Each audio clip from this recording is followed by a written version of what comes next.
Oh, hey, everyone, I'm back. It's agent time. Wahoo.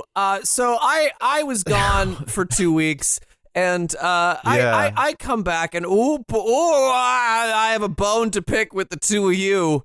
Okay. With the two of you jabronis. I can see that your Rick and Morty audition I was going to say, go you're doing well, a semi-Justin Roiland thing here? Yeah, you did not get picked to replace I did him. not. Turns out, surprise, surprise, I did not. 2 weeks ago, the night before we recorded the Neuromancer episode, I called you both at 1:30 in the morning and said, I have to go to the desert. And when you said, why do you have to go to the desert? I have to build a ziggurat. Right. To my great spider goddess Shagobai. And you didn't ask like Shagobai? Yeah, Shagobai, the great spider goddess. I remember this. Yeah.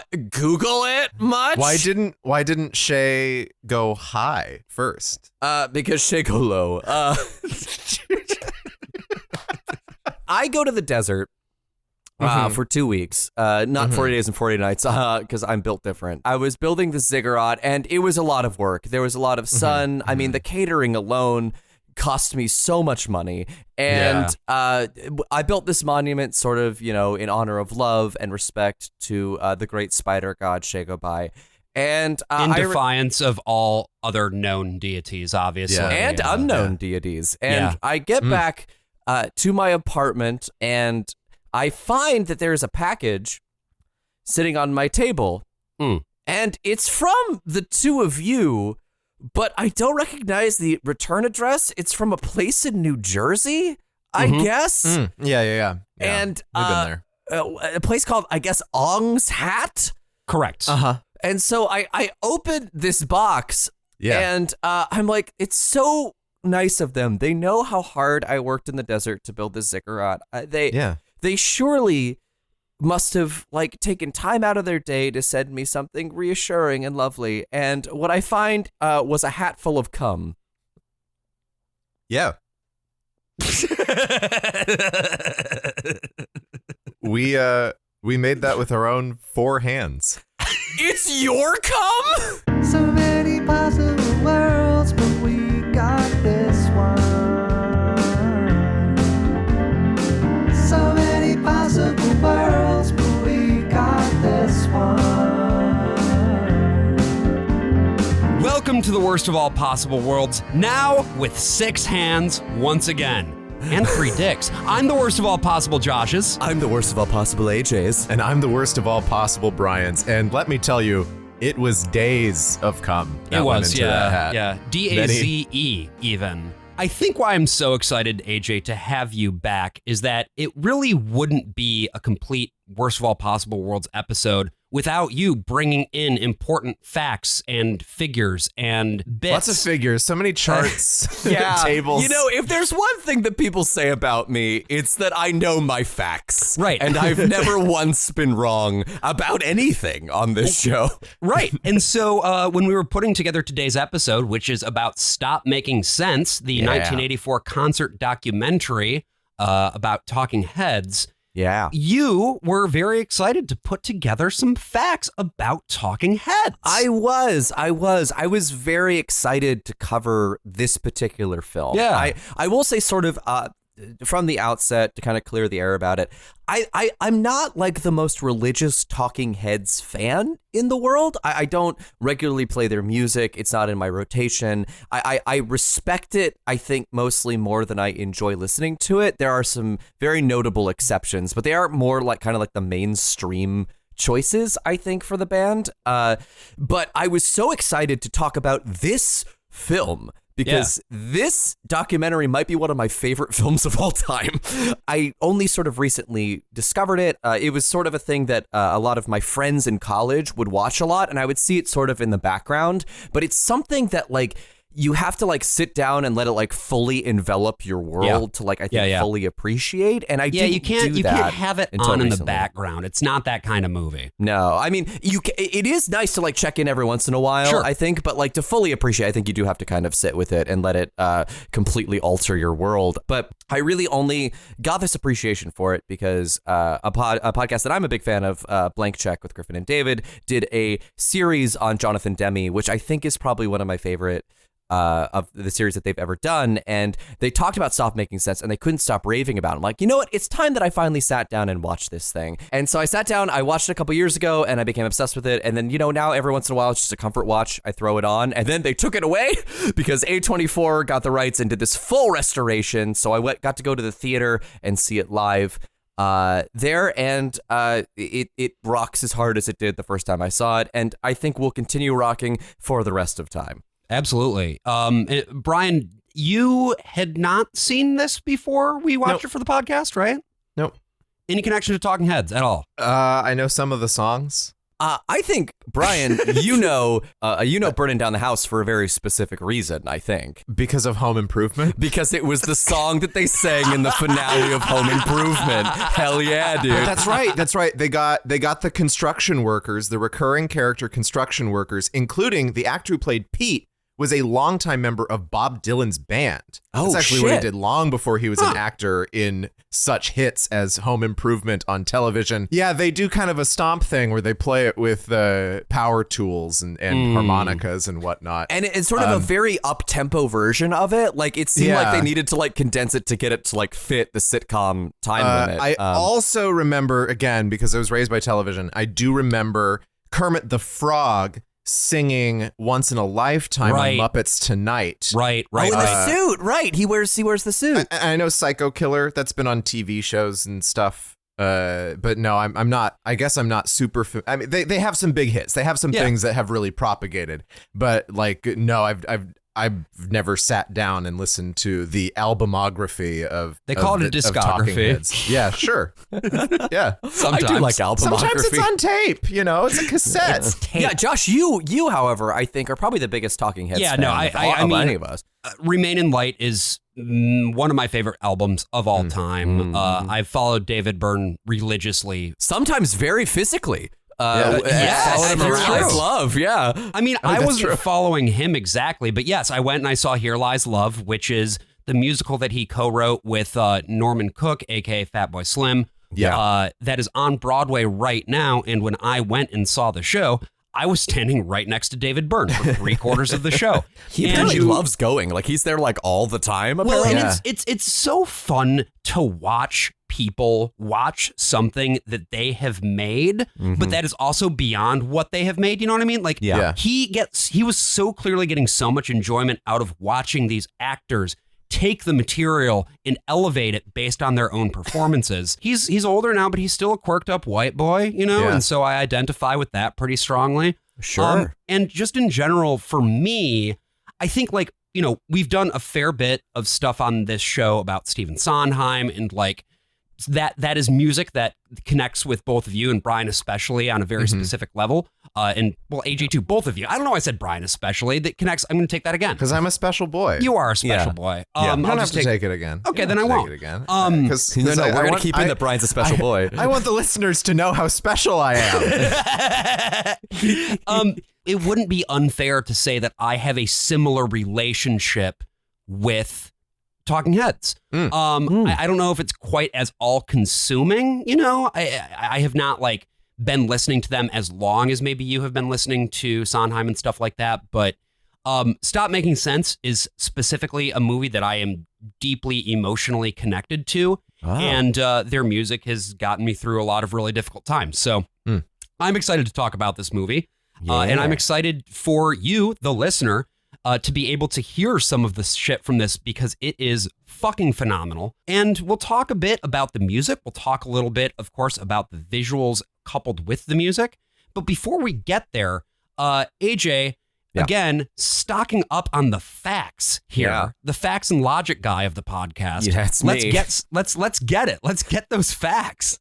David Byrne was born in Scotland and moved to Canada as a kid because his dad was Catholic, his mom Presbyterian, and his grandparents did not approve of this interfaith marriage. Damn. we love Scotland. That is baffling to me. But yeah, so he moves from Scotland to Canada and decides to change his Scottish accent to an American one so he could fit in a little bit better. But he says, as a kid, he always felt a little bit ostracized. In fact, he's kicked out of choir for singing off key, but that doesn't stop him. He continues on. He keeps singing. He keeps making music up to and including when he attended the Rhode Island School of Design in 1973, where he forms a band along with his classmate Chris Frantz, and they call themselves the Artistic. Frantz? Chris Frantz. Hallo, ich bin Christopher Frantz. I keep excellent time. But they form a band called the Artistics, and yes. I am very glad they changed the name. But it is very interesting because there actually is this thing that's sort of dogged David Byrne his whole life, right? In an interview as recent as 2 weeks ago for NPR, they were asking him, "Are you autistic?" And he's just like, "I don't know, maybe." But like, I don't know. And they're like, well, you ever want to get it like checked out? Like, do you want to get a diagnosis for it? And he's like, I don't know. I'm not unhappy. And who cares? And it's like, yeah, sure. That's cool. A vibe. I resonate with that. That is a vibe. That is a vibe. But Christopher Frantz's girlfriend. Come on. Tina Weymouth, they would end up marrying a little bit later on. She became the default band manager and would drive them to like different gigs and things. And then eventually she would be, when they couldn't find a bassist when they were actually forming Talking Heads proper, she taught herself bass. That's fun. That should be enough to get you in the band. But no, David Byrne asked her to audition 3 times to join, which feels excessive. Yeah, I would just say let her in at that point, man. Like, come on. This is an infamous part of the band's backstory, that there were sort of these fractious issues very early on between Chris and Tina, who were really, a power couple from the very beginning.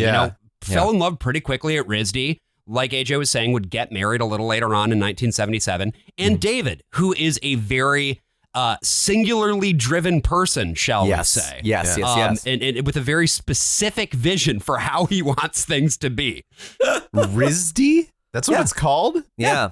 RISD? They rizzed it up. That's so many letters. It's just, so many letters. I once used the term Riz, and Josh looked me dead in the eyes and said, "You can never say that again." It's true. But Josh gets a pass. I've got the Rizzler pass. Yeah. That's my favorite Batman villain. Josh is a Zoomer. You've matched wits with the Rizzler. The Riddler has merged with a Twizzler and created me. The Rizzler. Oh no, it's my arch nemesis, Baby Gronk. So David, Tina, and Chris graduate from RISD. They move to NYC in 1975 and become part of the nascent punk scene, performing their first gig on June 5th, 1975, opening for a little band known as the Ramones. Heard of them at CBGB, yes, which was... I have heard of them. I see. At CBGB, which is a very famous origin story for a lot of punk bands that you may have Talking heard of. Heads will even go on to reference CBGBs in Life During Wartime. Yeah. CBGB, of course, now home to a John Varvatos, much like the rest of the Bowery, just being turned from these kind of interesting spaces into a bunch of luxury retail. So that's such a spooky thing, the way that history gets absorbed by luxury retail. It gives me the CBGBs just to think about it. There's a great quote from Weymouth about where the name Talking Heads came from. It was the term used by TV studios to describe a head and shoulder shot of a person talking as all content, no action. It fit. So clearly still some harsh feelings, perhaps, from Weymouth quite possibly her time in the Talking Heads. Once they are in New York City, they start meeting people in that scene. Here they meet Jerry Harrison. Jerry was a Harvard grad in 1971, came down to New York City to become part of the music scene, went back up to Harvard in 1974. This was after he was an early member of Modern Lovers, which is a very influential, punk new wave kind of group. Oh, sure, yeah. Went to pursue his master's in architecture, but they were able to convince Jerry to join the band in 1976. So all of these people are designers? Yes. Every single member of this band single one of them is a technical visual artist. And that is why the movie has such a distinctive look to it, Stop Making Sense. And it's also, I think, why the aesthetic preferences of the band, like the reason they went at it like cats and dogs all the fucking time is that they had such strong opinions on what things ought to feel like. And, you know, once they get Jerry on board, the now complete band set out to find a record label that would take them on. And they did in the form of Sire Records, which was also the Ramones label. Yeah, and new label at the time, a division of Warner. They would, of course, go on to sign Madonna. Anything that could be considered quote unquote alternative from the late 70s, early 80s was probably on Sire. Yeah, when they went on to Sire 4 albums in 4 years, which is that's a quick turnaround. That's a lot. Yeah. 4 albums in 4 years. That's like the turnaround we had to do to keep siring into that hat. You're not wrong, Brian. I'm not ong either. So these 4 albums that they would make are Talking Heads 77, More Songs About Buildings and Food in 1978, Fear of Music in 1979, and Remain in Light in 1980, which, Josh, you have mentioned is your favorite. Yes. Doing 4 albums in 4 years would lead any band to burn out, or at the very least get under each other's skin. We also kind of mentioned something like this with DC Talk when we talked about Jesus Freak, where it was like they were doing so much so frequently, and they were already at artistic odds with each other sometimes, and personal odds, and you can see that in that Wild Ass Packs TV special. Oh, boy. But the sort of how prolific they were and the speed with which they were churning music out, both in the case of DC Talk and Talking Heads. DC Talking Heads, is this anything? It can be if you want it, Josh. Let's go. Well, there is, okay, that's interesting because there is actually a lot of spiritual stuff that gets included into Talking Heads discography, particularly in Stop Making Sense. So I totally get it. And they're actually, listening to DC Talk, there actually is some influence, I think, from Talking Heads in their music. Like, it's hard to overstate, like, how much like the sound of Talking Heads permeated into so like many other bands around this time period and for like decades to come after. So the band takes a hiatus for 2 years because, again, burnt out after making 4 albums in 4 years. And they come back with Burning Down the House, which is their only top 10 hit upon release. Ever. It's also their lead single for the 1983 album Speaking in Tongues. They go out on tour to support that album, and who should happen to come see that concert but a young filmmaker named Jonathan Demme. And Brian, can you give us some of those Demme-thick facts about our good boy Jonathan Demme? I didn't gather a whole lot about that Demme-ed elusive pimpernel himself, but that's for all you Baroness Orchi fans out there, all of you big fans. Yeah, Jonathan Demme is mostly known for the fact that he directed The Silence of the Lambs and Philadelphia basically back to back. The Silence of the Lambs was an unlikely prestige picture.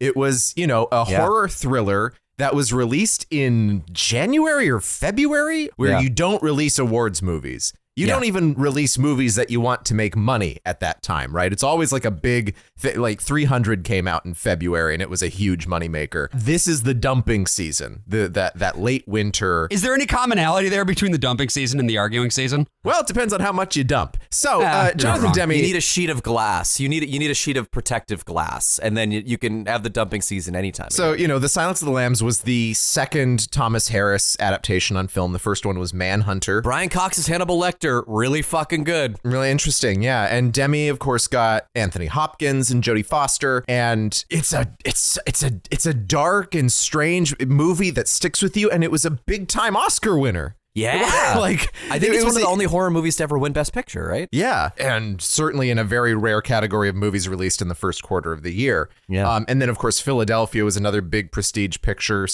a big mainstream Hollywood movie that dealt with AIDS and dealt with the AIDS crisis and had a big time heterosexual actor, Tom Hanks, in the lead role. Elvis is Tom Hanks, for those who don't know. Yes, Tom Hanks from Elvis. Yeah, he played that guy. He played the Colonel in Elvis. Got it. Okay, I was trying to place him. His and I most was like, seminal performance. Between Mazes and Monsters and Elvis, he did Philadelphia. That's what Demme is like known for. And this was about 10 years after Stop Making Sense, right? He directed a bunch of garbage in the 70s. He was making a lot of like trash sexploitation movies as like on like second unit and a lot of uncredited roles at the very beginning. It's sort of like how a lot of people got their start with like Roger Corman back in the day. He made a landmark women in prison movie called Caged Heat. And by landmark, I don't mean it's good, but it's something you probably I've heard of that one. Yeah. But he worked his way up. He did an episode of Columbo in its final season. He sure did. He did some better movies at the end of the 70s, not necessarily stuff that you've seen or heard of. But then he got involved with Stop Making Sense. He was originally contacted to make a different concert movie. Oh. Didn't make that one. That one actually went to one of the first music video directors, but then he made Stop Making Sense. So when you say a different concert documentary, a different band? So concert movies have their origin more in like variety shows, right? So in the late 20s, we get synchronized sound. Sorry, I'm going all the way back, baby. Here we go. Now this is what we rely on Brian podcasting. For. Now this is podcasting. A bunch of people sit in a room. A train rushes towards the screen.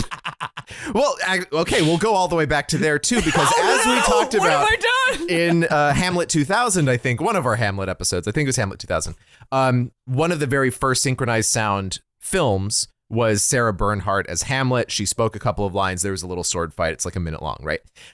We don't have the record for that anymore, but we do still have the film.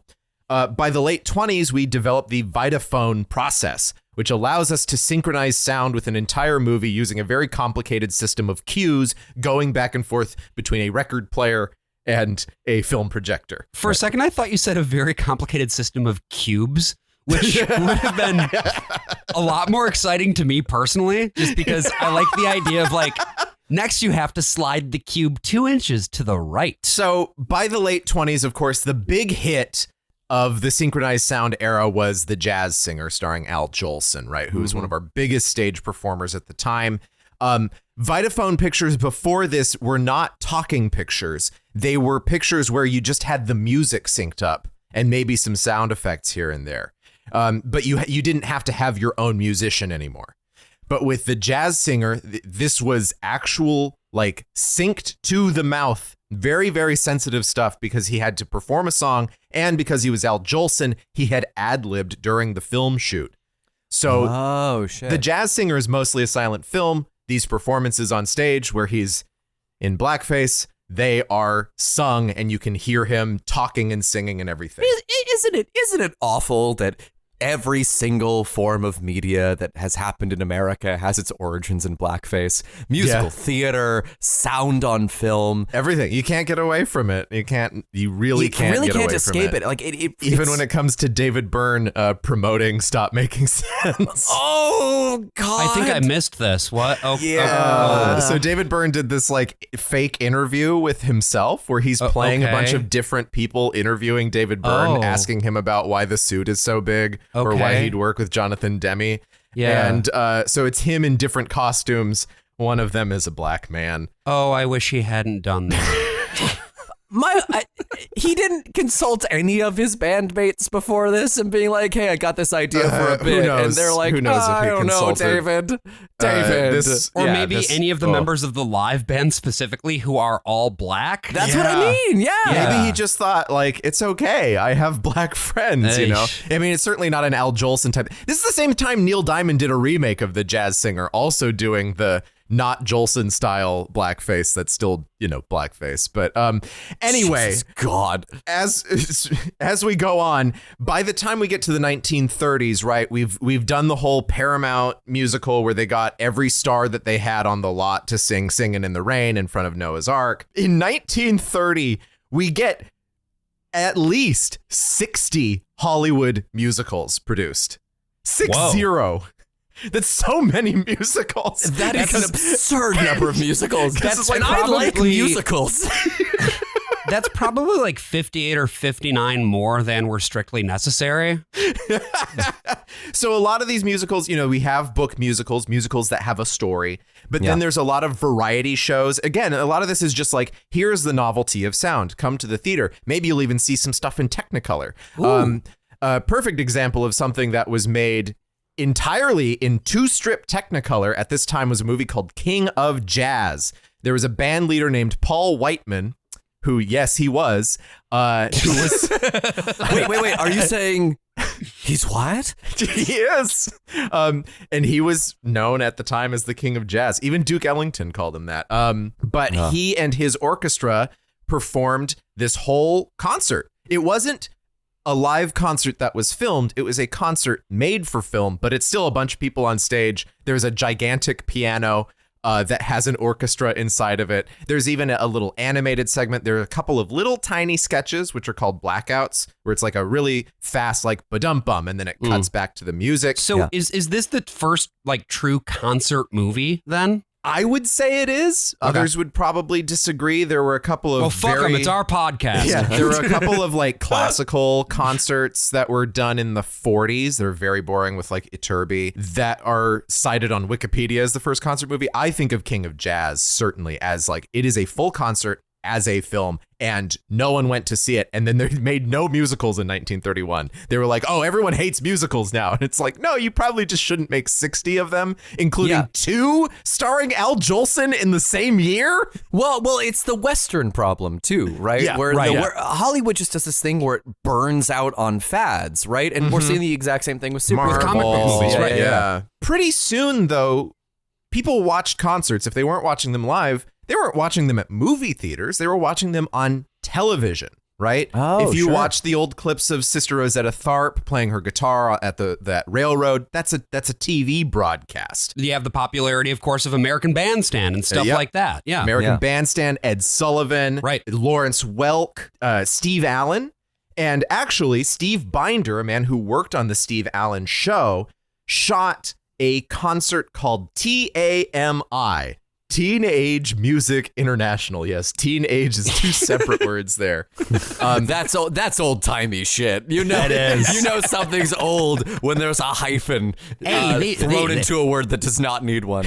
You might not know how old these children are. They're not adults. They're not children. They're what's being called teenagers. Well, I was fascinated by the fact that teenager was such a recent term, and that for years you were just a kid and then you were an adult. They had no like real designation for those years. No, that's kind of the thing that makes Bye Bye Birdie this important touchstone. It's like the first thing about teen culture. Well, I mean that's actually, I was going to bring that up. That was where I first got exposed to Conrad Birdie, was on the Ed Sullivan Show, and then I started finding out about I think he's probably cancelable. He did some really horrible things in an ice house with a teenager. Oh yeah, Conrad Birdie did. Yeah. I'm the first one to say Conrad Birdie, problematic figure, and perhaps we can move on, and that we've grown. We can say perhaps bye bye to Birdie. That's true. That's true. Well, Conrad Birdie really did cause a lot of frustration among America's gay dads. The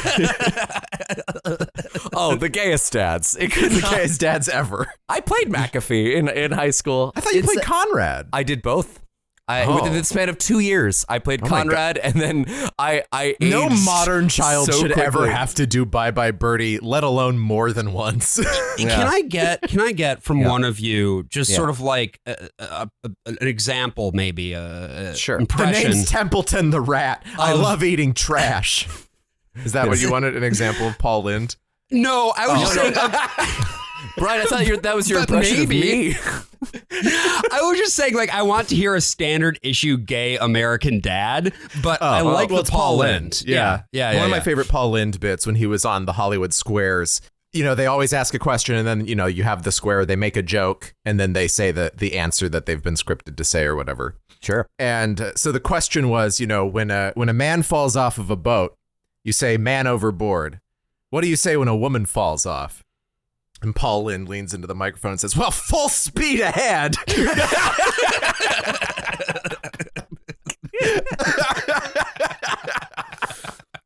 Well, from this first concert film, yes, TAMI. Things went full speed ahead for these teens and their music. Well, so that's what's interesting here, and this is sort of connecting back to Jonathan Demme and the other concert movies that are made. TAMI is a concert show that is a collection of all kinds of artists. It's all the biggest acts of the day. It was shot on Electronovision in 1964, which was a weird precursor to high definition TV, where they didn't have a TV to broadcast it to. So instead they converted it over to film, and then they could show that in theaters. They did the same thing with Richard Burton's Hamlet, same process. So then from there, we get a few more movie theater documentaries of concerts, right? Which are, they start, the basic ones that are just showing concerts and not much else include D.A. Pennebaker's Monterey Pop in 1968. Nice. Which includes, Hendrix and all of these big acts, because it was a precursor to, of course, Woodstock. Right. And Woodstock in 1970 was released by Michael Wadley. Yeah, it's just a document of Woodstock. Really, the only big creative decisions that are made in the presentation are just in what to show and what to cut. It's not a big backstage thing. But we do also get backstage and even fictional kinds of semi-concert documentaries. Most famous example being Richard Lester's A Hard Day's Night. Also in 64, same year that the TAMI filming happened. Well, and in A Hard Day's Night, too, and the thing about that movie was it was really capturing not just the music itself, but the hype of the moment. Yes. And that's kind of the thing about that piece that I think also carries through to Stop Making Sense, which was, 2 decades later. It still is finding not just how do we document the music, but how do we document what it felt like to really, truly be there. And it does so by telling this goofy little story backstage, but there's half hour of footage that's just them in the studio singing, or them on a concert stage or a TV studio singing. Then we get D.A. Pennebaker once more with Bob Dylan's documentary, Don't Look Back, which also has about a half hour of singing in it. So this is a whole category of film that goes beyond just concert movie, beyond just documentary, that is usually referred to as the rockumentary at this time, right? This is Spinal Tap, of course, sort of the nail in the coffin for the rockumentary. Of course, probably the best film out of this whole category of films was the one that came out the same year as Woodstock, 1970, about the Stones. This was filmed by the Maysles brothers and Charlotte Zwerin. Actually, George Lucas was a cameraman on this as well. Gimme Shelter, about the Altamont disaster, which is behind the scenes and in front of the scenes. And of course, you get to see a man get fucking murdered on camera. So then, of course, we get into the 70s, and then we get a couple of just straight concert movies that are of a single act. Like The Band does a movie called The Last Waltz, which is filmed by Scorsese.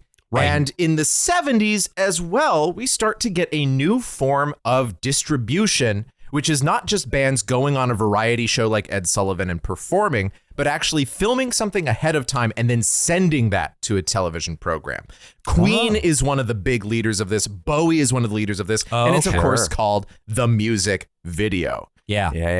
And so Demme was originally approached to do another concert movie that was one of these sorts of omnibus things. It was a bunch of different performers, a bunch of different acts, all knit together in one film. It was done by a director of some of the Queen music videos at the time. The format of Demme this did this, is following in the style of something like the TAMI movie, where it's like, okay, all your favorites are here in one movie. Yeah. Okay. But then you have this rise of something like with The Last Waltz, like with Queen's music videos or Bowie's music videos, where this is about the brand of the band.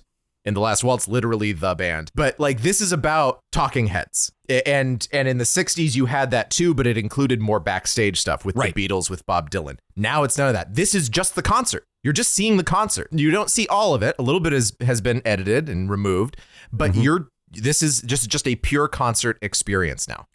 And of course, part of this is the rise of MTV. MTV starts broadcasting in 1981. And now we are just sort of, people are expecting a different relationship with music than had been the case in the past, right? We are prioritizing... This is maybe the golden age of the recording artist, right? This late 20th century moment. This is where the biggest money could be had. Do you know how Jonathan Demme then got in touch with Talking Heads? He just went to the concert and then met them backstage and said, I think this could be a film. And they were like, okay. That's amazing. They took a chance on him, right? Like Ryan, as you said, this was Jonathan Demme did not have like a well-established career up until this point. The only credit that he has for anything that's like multi-camera or like television was an episode of American Playhouse. But they made a profoundly smart bet on Jonathan Demme, and we're going to talk a little bit about it as we go through this.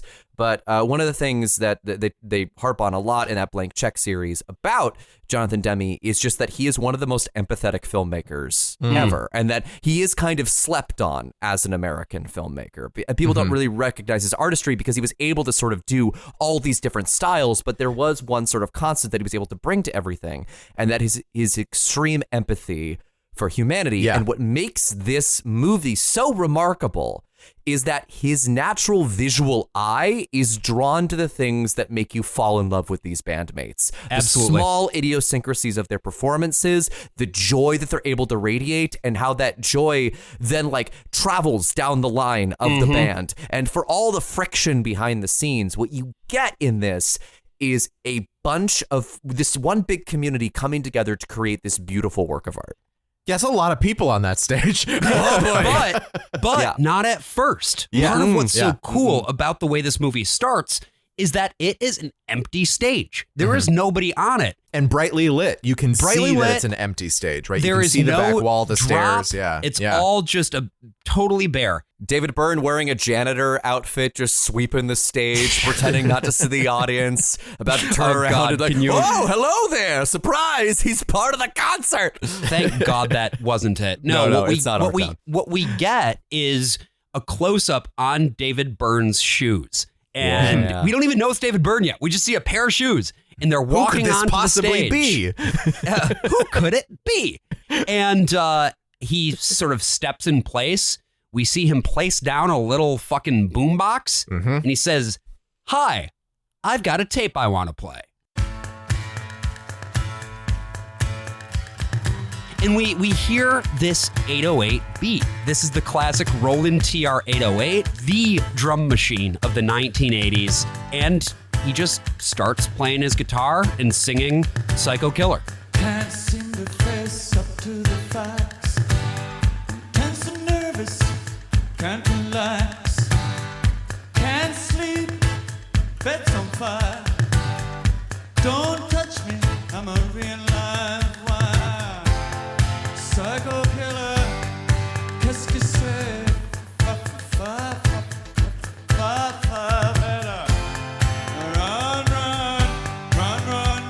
away.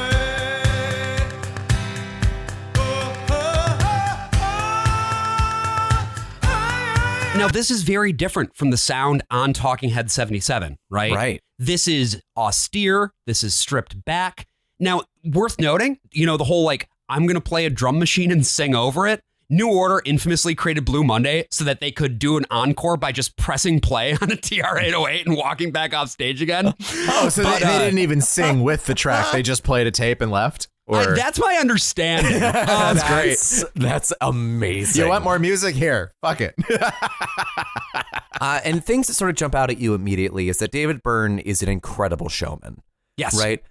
He's magnetic, being just, this Cillian Murphy looking motherfucker comes, Oppenheimer, comes out on stage and completely entrances you with just a guitar and his janky, anxious movements. And when he talks about Talking Heads songs, he describes the music as being anxious, but it doesn't instill that in you, the listener, strangely, even though Psycho Killer does a lot of very interesting things lyrically and musically to make you feel off kilter, right? It is designed to put you in the headspace of the titular Psycho Killer. Yeah, he speaks French. Yeah. It's also interesting because Tina Weymouth has said some things about David Byrne specifically with regard to him coming up with Psycho Killer and his motivations and background behind it Okay. that feel like they might be legally actionable in countries like Great Britain. Some libelous No, statements. genuinely. What has she said? Let me That find he's a quote. killed a man? Yes, let me find a quote. No. Oh, so these people do not like each other at all anymore. No, they do not. There's a trick in here that I really love. There's a lyric that comes near the end where he says, "We are vain and we are blind. I hate people when they're not polite." And the easier rhyme there is unkind, right? Rhymes with blind, slots in pretty nicely. Not polite actually overcrowds the line a little bit. Like you have to really kind of cram it in there. Unkind fits pretty perfectly. And I think what that's supposed to do is your mind fills in the blank of unkind because it rhymes with blind, but then it's not polite. So you yourself as a listener are thrown. And it's very normal. smart. It's normal to hate people who are unkind. But then when it's like not polite, that's like fussier. And more it's a little bit more American unhinged. Psycho, right? Yeah. You feel a little bit more Patrick Bateman coming through. I found the quote, by the way. Okay. This is from David Bowman in Salon from December 2003. Oh boy. And I quote, "While we were at lunch, Weymouth announced that she had heard David Byrne was a murderer. And she wasn't talking about his song that goes, Psycho Killer, qu'est-ce que c'est? No, she heard at a party that Byrne had killed a boy in Brazil using voodoo. She wanted us to play Hardy Boys and solve the case. David is a vampire in a way, she told me. Watch out for the autism. It might be something much more complex. Psychics have seen him, and they say..." I'm just quoting Tina Weymouth here. I got you. Fuck? Psychics have seen him, and they say he just has a firewall around him. Okay, so she went to a cyber psychic? I can't get through the layers of ice, man. He's got a fucking firewall up. He's got fucking McAfee in there. So yeah, just like casually told the reporter in 2003 that David Byrne killed a child in Brazil using voodoo. Yeah, That's insane. Not just this man is a murderer, but she just so she's insane too. Like Yes. she is not normal because killed someone using voodoo in Brazil. Portuguese voodoo. That is a wild quote. The next time I watch this film, it's gonna be every time she sings "fun, nasty fun," I'm gonna hear it in the voice of "he killed a child with voodoo." Like, Was this while she was still in the band? No, this was in 2000 or when she did the quote. When she learned about him allegedly Unclear. killing a child with voodoo. Like, was she with him? Was she with him at the time when he just? I don't know. It's just because I remember reading this. It was she just casually told this reporter. And again, I think that she's just making shit up. I think she is actually libeling him here. I mean, there's making shit up, but then there's. I don't know, as someone who says that you killed someone with voodoo and she went to a psychic, like, I think she might actually believe this sort of thing. she also like believes she got that this from a dream somewhere, right? She also believes that autism gives him superpowers. It seems the ability to block out psychic waves, which makes you really good at voodoo. Like, I've also He's got like a Ferengi. From the same story. There's a quote from Byrne as well. He says. What was his and this is response? something that he told the reporter in 96. Okay. I'd get these bizarre letters from Tina, he said, gritting his teeth. They'd say what a dumb fucking jerk and asshole piece of shit I was. It would go into detail how badly I'd behaved, what a terrible person I was, how hard I was to work with, how unfair I was. It was this thing meant to make me feel real terrible and how much I hate you, I hate you, I hate you. And then in the end, she'd go, why don't you want to work with us? Why in the world don't you just want to work with us? What's the matter? Wow. Byrne paused and sighed. You've answered the question. Look at the beginning of your letter. Look at the end. You've answered it. There's some sort of weird denial going on. Wow. Okay. Yeah, that is a person who desperately needs an apology from someone and has no idea how to ask for it without screaming, I hate you, you killed a child with voodoo, I hate you. Right. And I think that just to kind of, I guess, pull it back to stop making sense, after Psycho Killer, Tina Weymouth comes on stage, Yeah, she's right? the second person. Second person. She is, as AJ was mentioning earlier, the bassist of the group. She's a very good bassist. Yeah, And they have a remarkable chemistry together. They really do. And they begin singing the second song here, which is Heaven. Everyone is trying to get to the bar. Name of the bar,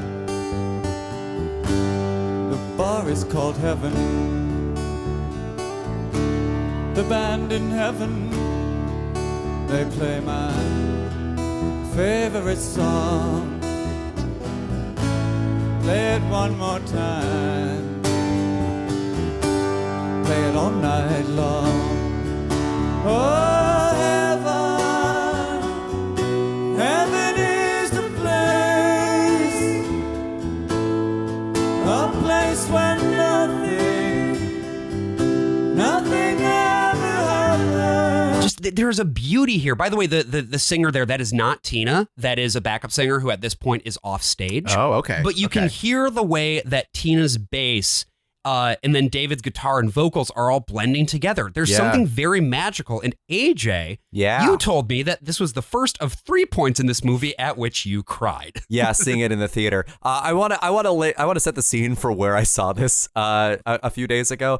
It was at Cinema Village on 12th Street. It's basically just some guy's basement that has a screen that is vaguely bigger than my TV at home. It's soundproofed and it's got all the great all that, but it really does feel like the last like rinky-dink theater in New York City. I think that may be where I saw the Ron the last time it was playing in New York. Yeah, they have a really good lineup of things, but it's a very, very small space. I saw it in a theater with 9 other people. They stayed stock still for the entire How is film. that possible? I have no idea. I was rocking out in the back. I was having a great goddamn time. But that particular movie theater is very nearby the NYU campus. So every time I go around there, there's a lot of fraught feelings that obviously come up whenever I visit my old stomping grounds. And so I was already kind of in an emotionally sort of iffy place. But then this song happened, and I think it's just the way that their voices blend together.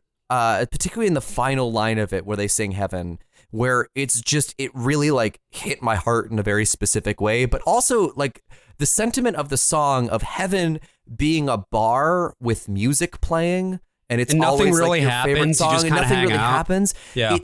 There's just like a serenity to that I feel like, particularly in the last couple of weeks when, things aren't going great in the world. It brought me a sense of peace, which I think is what the song is supposed to do. And it got me thinking about, all the people that I've lost in my life and how nice it would be if that's what it was. Yeah. If that's what comes for us next. It lets you sit in it, right? Yeah. Like it doesn't try to go too fast. It doesn't try to do too much. It just sits there in a really beautiful way. David Byrne has described Talking Heads as making emotional sense and not logical sense. And if this thing really is a sermon, right? If this is the gospel according to David Byrne and Talking Heads, this is sort of the first steps that we take towards how do you rectify a world on fire, right? How do you go from thinking that you want to kill everybody, how to be like being a loner psycho killer incel? Like how do you fix that, right? And what Psycho Killer does is it sets up the aggression right up front, but then heaven comes in and it's like, this is actually what this guy wants. He just wants peace. I think like this song really acts as a really good thesis statement for the whole rest of the film, particularly the line, there's a party, everyone is there, everyone will leave at exactly the same time. When this party's over, it will start again, will not be any different, will be exactly the same. And that's sort of the spirit that he wants to curate throughout this whole thing. Yeah. And we get that, I think, as more and more people flood the stage. Yes, we have stage hands now.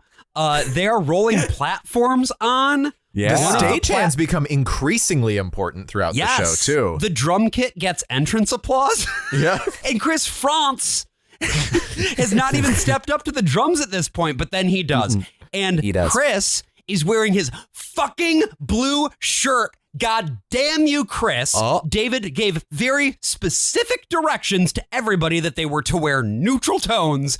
And Chris said, fuck you, I'm wearing blue. This is another infamous piece of the lore for Talking Heads fans. They're now giving interviews all together finally, so it seems like they've kind of buried the hatchet. Yeah. Oh, yeah. To promote the re-release, they all did an extended publicity tour together for a David couple Byrne weeks. called them up and he says, I have some burlap dolls in my house, each with a lock of your hair.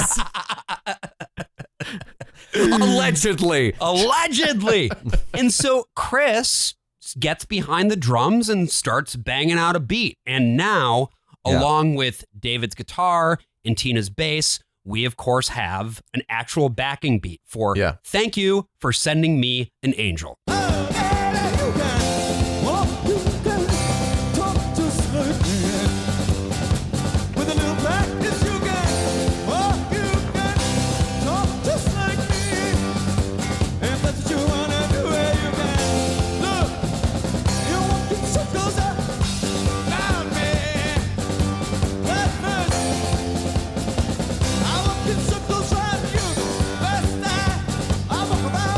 So we're a bit more upbeat here, right? We've got the drums. We're moving. We're walking around the world. Yeah, this is still building because not everyone is on stage yet. Right. We only have not one even drum not even set. the core band. Because right. We're of course still missing Jerry Harrison. Everybody loves Jerry. Wow, Jerry gets some really lovely moments in this film. He doesn't say a line of dialogue, like you never hear him speak, but you feel like you know every one of these band members so intimately, and it is just the way that Demme is able to like capture. Like I remember, like there's a point where one of the cameramen kind of looks like one of the guitarists in the band. Yeah. And there was a moment where he's filming the guitarist that looks like himself. Yes. And it looks like he's literally filming himself. It's like, and wait, why is Jerry behind the camera? What's going on Jerry here? behind the camera? It's such a beautiful, weird moment. Jerry, again, as we mentioned earlier, was the final member of the band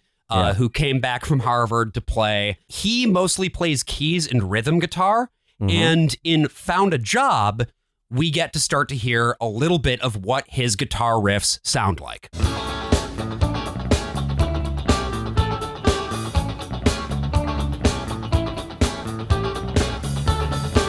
I think one of the reasons why this film has sort of the staying power it does is that even though it is not a narrative film, it has a narrative arc. Yeah. And you're starting to see sort of the build and the build and the build to it. What you'll notice during this number is that people in the crowd are really starting to move now. They're bopping around. You know, they're bipping and bopping. They're feeling good. And there's something too about, oh, this is it, right? This is the completion. These are the 4 members of Talking Heads. This is what the rest of the show is going to be. Yeah. And then it's not. I think there's also a very interesting choice that's made here in the film that they don't cut to the audience very much until the very end. At all. Yeah. Yeah. You see them in the background when they're like, filming the band on stage from a certain angle, and you see them bopping around like you were saying, Josh, but there's no close-ups of them. No, you're seeing the backs of their heads, basically. They couldn't film the audience because they didn't have the lighting. And it would have cost them too much money to do it, so they just went, nah. It seems like all the really cool artistic decisions were done like that were like done because they just didn't have the money for it. Because this was self-financed by Talking Heads. Right. Like they released it under their own label initially. Concert tours already are something that you tend to do at a loss. Like, especially in these days. That I remember that's one of those things that REM talked about was that they actually didn't lose money on their tours because they would all stay in like one hotel room at like a Super 8. But you're right. And it's worth noting that the economics of the time, and people will still say something like, we are touring in support of this album. Yeah. Because back in the day, you do the tour, and then that translates to increased airplay for the singles as well as sales of the albums. Yeah. Now it's the other way around.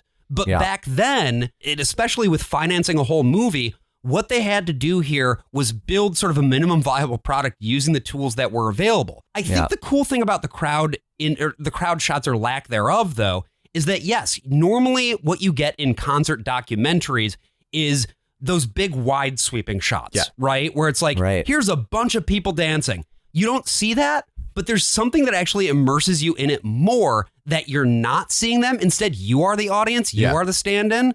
And for me, that's kind of interesting. Yeah, Demme is a very invisible director, right? Yeah. It's very rare to see like a big flourish from him in just about anything that he does. One of the examples of something that is a flourish that I can think of is in Silence of the Lambs when Hannibal Lecter looks straight at the camera, right? Right. Usually he wants to remove himself from the situation as much as possible.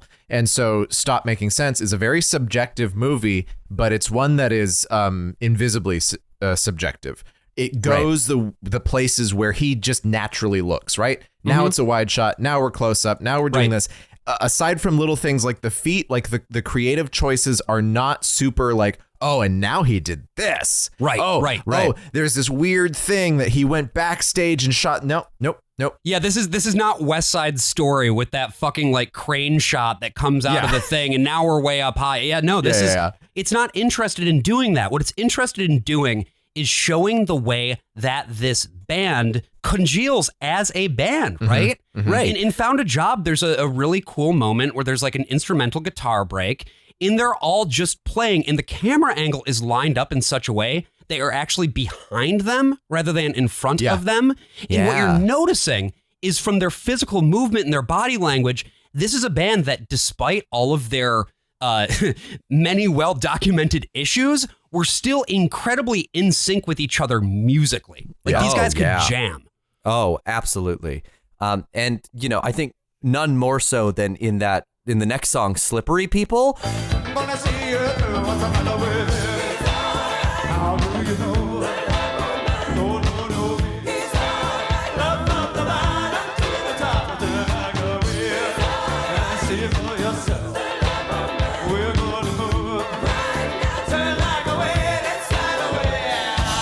Oh man, this song fucking rules. Absolutely. I love call and response songs sort of like as a default, but there's something that's so satisfying about just like these really beautiful like belty moans from the bottom to the top, right? That's contrasted with Bird like doing da da da da da, like it's just like very bass tone that you don't really hear a lot in pop music anymore, right? There are no bass baritones. Notes must only go up, as they have in musical theater. They do also in pop, and it is it's breathtaking because that contrast just hits you like in all the right ways. Well, and there's one other big piece here too, which is that visually now the platforms are in place. Pretty much all the platforms that we're going to need. They're locked in. There's a black drop that has now gone down behind everybody. So rather than looking at that bare stage wall, we have a curtain.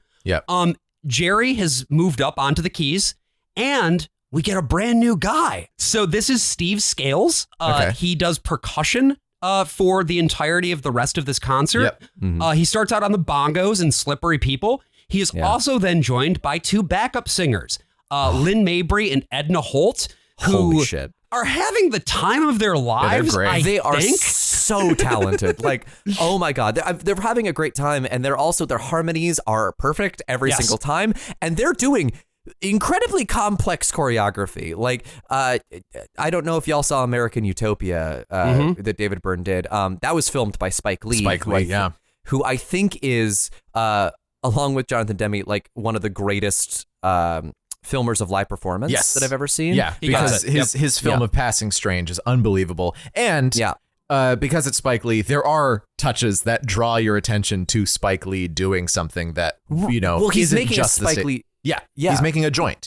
He's making a Spike Lee joint. It's just, it happens to be a stage show. And I think that Jonathan Demme doesn't draw his attention to it, but I do think that he is also able to capture the live stage experience by actually not just presenting it, right? That the fact that he creates a movie out of the concert in a way that a lot of other concert movies are just, here is the concert. Right, well, he is actively making it into a different thing. And what you can see when that black curtain comes down is that there is a screen on it. They're not projecting anything on it just yet, but it is a cinematic screen. It is a wide set, and it makes the whole stage kind of follow that shape of that very wide rectangle. So it starts to become a cinematic feeling concert. Yes. The shape is now defined in a way that it was not before. Which again is why David Byrne was also so specific about, like, we need neutral tones for this in terms of the costuming, because that then contrasts with the black platforms, the black drop behind, and all of that. This is actually a deeper and richer sound than this song has on Speaking in Tongues. The backup singers are providing extra musical depth to it. The really live sound of Steve Scales on those bongos, along with Chris France's drums, is adding a sonic texture to the rhythm side of things. Right. And one of the things that I think is so cool about Stop Making Sense is that in most cases, these songs are straight upgrades over the original recordings. And I like the studio recordings a lot. Yeah. It's a great album just to throw on, and you actually get to hear stuff that's not in Stop Making Sense. Like at one point they do take an intermission, and you hear David Byrne's like, "Oh, we're gonna take a little break." But that's another thing is that the banter in this is very minimal, right? It's not like a lot of bands like to tell anecdotes in between. Yeah, how you doing, Los Angeles? It's one song straight to the next song. Yeah. And I think that is because David Byrne's mind is actually more akin to that of a musical theater writer than it is of a traditional sort of pop group mentality. Because I would argue that this is a musical that if you wanted to, you could sit down and track the story of the titular of the psycho killer at the beginning, from his journey from incel to business mogul over the course of this entire runtime, and you could make a pretty good argument for it. Again, most of this stuff isn't text, right? When David Byrne is even asked about whether he wanted to parody businessmen with the big suit, he usually just goes, I mean, I guess that's there if you want it to be. Yeah, but, no, I think he just wanted to wear a really big suit for the most part. Yeah, no, and well, because he went to Japan and he saw a piece of no theater, and he's just like, I want that, but for a business suit. But every time I tried to apply sort of my logical narrative brain to this, I just kept remembering the title. Yeah, and then I stopped trying to make sense of it and just went along for the emotional ride of it, and it's so satisfying, especially with the payoff of the next song, "Burning Down the House." Yeah, because a barn burner of absolutely a jam. A house burner. Ooh. I can live in my barn. The way that they build into this is really cool too, right? Because Slippery People closes with People. Sorry, I had to do it at some point. Yes. They're a slip kaleidoscope. They are that. Slippery People concludes. Slippery People. With Chris France just fucking slamming on the toms.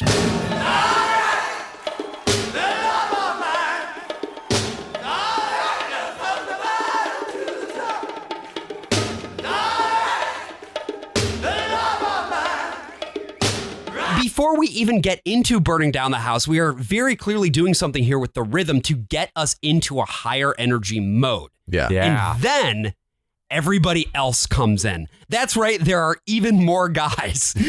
We get Bernie Worrell, originally from Parliament Funkadelic. Yeah. He has joined on the keys so that Jerry can go back to being on rhythm guitar. And we've also got Alex Weir, who then plays lead electric guitar for the remainder of the concert. Yeah. And they all come on. The band is now truly 100% complete. We hear the famous guitar opening, just a little bit of picking. Bernie starts to go up and down on the keyboard, and it's like, what's going to happen? What's going to happen? And everything just explodes. Watch out.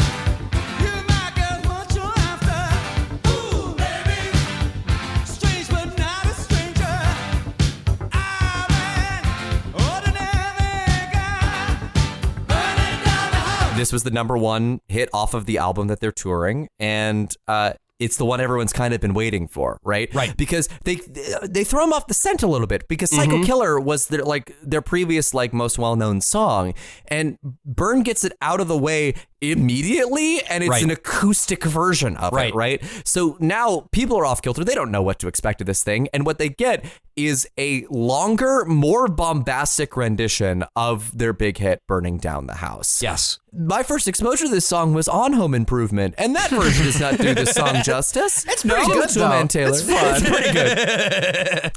Yeah, Brian, how did this version compare to you, to the Home Improvement version? Did it top the Home Improvement version or not? I mean, the Home Improvement one is so firmly just like in long-term memory. I haven't watched that episode in a very long time, even when I was forcing AJ to watch a whole lot of Home Improvement for the sake of a YouTube video that'll never be made.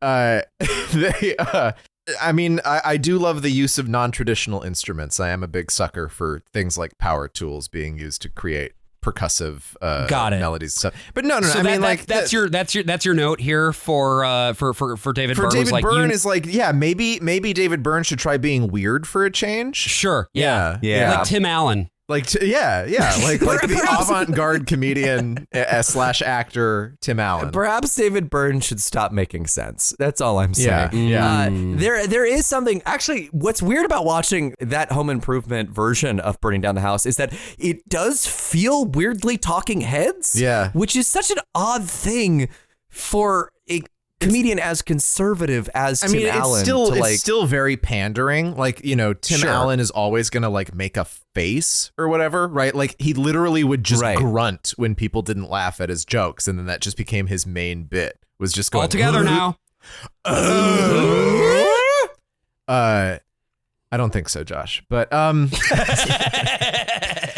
but so there's a lot of mugging in that, and Talking Heads are far more interested in being their own thing, right? David Byrne There's very moves earnest in his own performances. way. Yeah. Yeah. There is no winking to the camera. I don't think at any No, there's point never in a this. wink. No, there's very much a like, we're coming in here and this is our personality, deal with There it. is some direct eye contact with the camera. Yeah, there is. everyone. There are some really fun moments of just like, oh, the camera's right there. I'm going to stick out my tongue or whatever. Yeah, But it's not. Yeah, you're right. It's not cute. It's not like, no, we're just here to put on a show. Yeah. And if the camera is capturing me in a given moment, maybe I'll, I am noticing in this moment while I am playing that I have the opportunity to add a small flourish. I'm going to do that. That's very different from the fucking, Home Improvement. I'm looking out and I'm winking at. It's not the constant like desperation that Tim Allen has, which you can always see like in his line reading. I mean, like watch the Santa Claus sometimes, and it's always like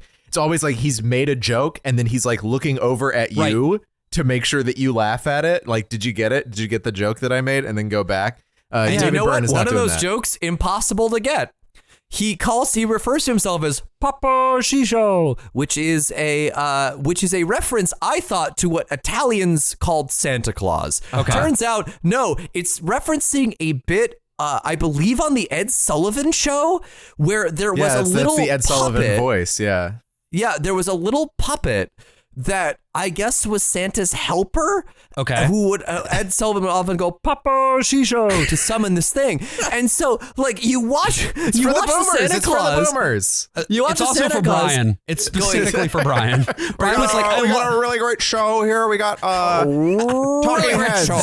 David Byrne. Talking Heads really, are here. really talented guy. My Ed Sullivan is just That's Jimmy Stewart. No, it's more. You gotta get. He's more in the sinuses, and he doesn't want to be on camera. That's the weird thing about Ed Sullivan. It's like Papa Shisho. he's always kind of sweaty. His eyes are closed. His arms are heavy, and he's had his knees weak, palms are sweaty. He's such an interesting guy. There's a clip of Ed Sullivan when the cast of Hair comes on to perform Age of Aquarius, and then everyone like festoons him with flowers at the end, and like obviously festoons? Oh yeah, he is fully festooned and being like felt up by these like 20-year-old musical theater hippie girls. I love getting festooned. Yeah. Well, and he It's one of my probably favorite does things to do. He probably does love playing the too, but festoon. he never ever looked like he actually wanted to be there, which was somehow part of, I guess, his charm on TV. We're gonna be on Ed Sullivan. Yeah. Thank you, Thanks, Paul. Yeah, I mean, well, it's like Robin Williams doing two William F. Buckley impersonations in Aladdin. Sometimes things just aren't for you, AJ. They're for me. What? That's true. That is true. That is for you. I mean, the William F. Buckley impression is also for me, so it covers two. Yeah, there have to be a couple of provisos, a little bit of quid pro quo. But I think just to pull it back to sort of Jesus. this moment in Stop Making Sense, this is the opposite of the wink, the nudge. This is so self-assured. Yeah. They knew that when they got to this point in the concert, that they would have everybody on board, in that this sort of like bringing the live band to a state of completion and then just hold on into Ong's hat they just knew that this would work. And of course it does. Yeah. It like gangbusters. Like the note I took here was like, this is an example of Byrne creating an environment of joyous creation and full human expression. Yeah. I mean, look how much fun everyone is having. Yes. Right. At my showing too, this was when everybody actually got up on their feet and of course did not sit down for the rest of the show. I saw it at BAM a couple weeks ago. And it's amazing how like fresh and alive this still feels, right? And the restoration is fucking gorgeous. Beautiful. Like it is so crystal clear. It looks like it was shot like yesterday, if not for like when it cuts to the crowd and everyone's very clearly in the 80s, like ensconced. Yeah. All the perms, the Jerry curls. Yeah, all the jeans with the Cosby sweaters. Like it is such a very specific time, but it has this timelessness about it, particularly when it is just focused on the stage. And what are they getting joyous about, right? They're getting joyous about burning down the house. It's about burning down the establishment. This is the sort of psycho killer idea from the beginning, but like instead of being like twitchy and neurotic, it is like, how can we find joy in the destruction of the terror of the world burning around us? Right? Yeah, and this is also where it's probably worth mentioning that like this is I think a very Gen X expression of these sensibilities, right? Oh, like, hell yeah. Cusping boomer Gen X, I guess you would put them in that category. But like there is this thing about like, okay, you are asking for a revolution, but what will that actually look like? And if there's something that maybe frustrates me about a lot of stuff from this period, it's that. They made some incredible work and changed the shape of music forever. But at the same time, this change in artistic sensibility didn't really have anything to offer from a more structural perspective. And maybe that's a stupid thing to want from music. I don't know. Here's my hottest take. I think this is Candide. I think maybe this movie is just Candide. It's a hapless somebody who believes it's actually kind of the inverse of Candide. It is not the best of all possible worlds. Perhaps it is the worst of all possible worlds. It is someone who goes out into the world assuming the worst and wanting to destroy it. And then over the course of it, we get introduced to all sort of the problems of modern society, right? In little vignettes. We get stuff like Slippery People and Found a Job, which is just about, finding a job. But then, the rage that you get about actually confronting the world in burning down the house. You get things like Life During Wartime, where it's a list of grievances about like all the shit that's wrong with the modern world. And at the end of it, you get a guy who is fundamentally changed, but he is changed because he has found this community of people to make this art with. And that's sort of, I think, where it differs from Candide, which is a much more tragic, I think, story at the end of it all. But this, I think, when we wanted to talk about Stop Making Sense for the podcast, I'm like, God, I love this movie, but how does it fit into the ethos of our aesthetic? And it turns out it's literally the title of our podcast. This is Gen X's The Worst of All Possible Worlds. Yeah, I think continuing on the journey, I guess, here, the journey that you had mentioned, AJ, of moving through the worst of all possible worlds. Once you burn down the house, you have to deal with the consequences of that.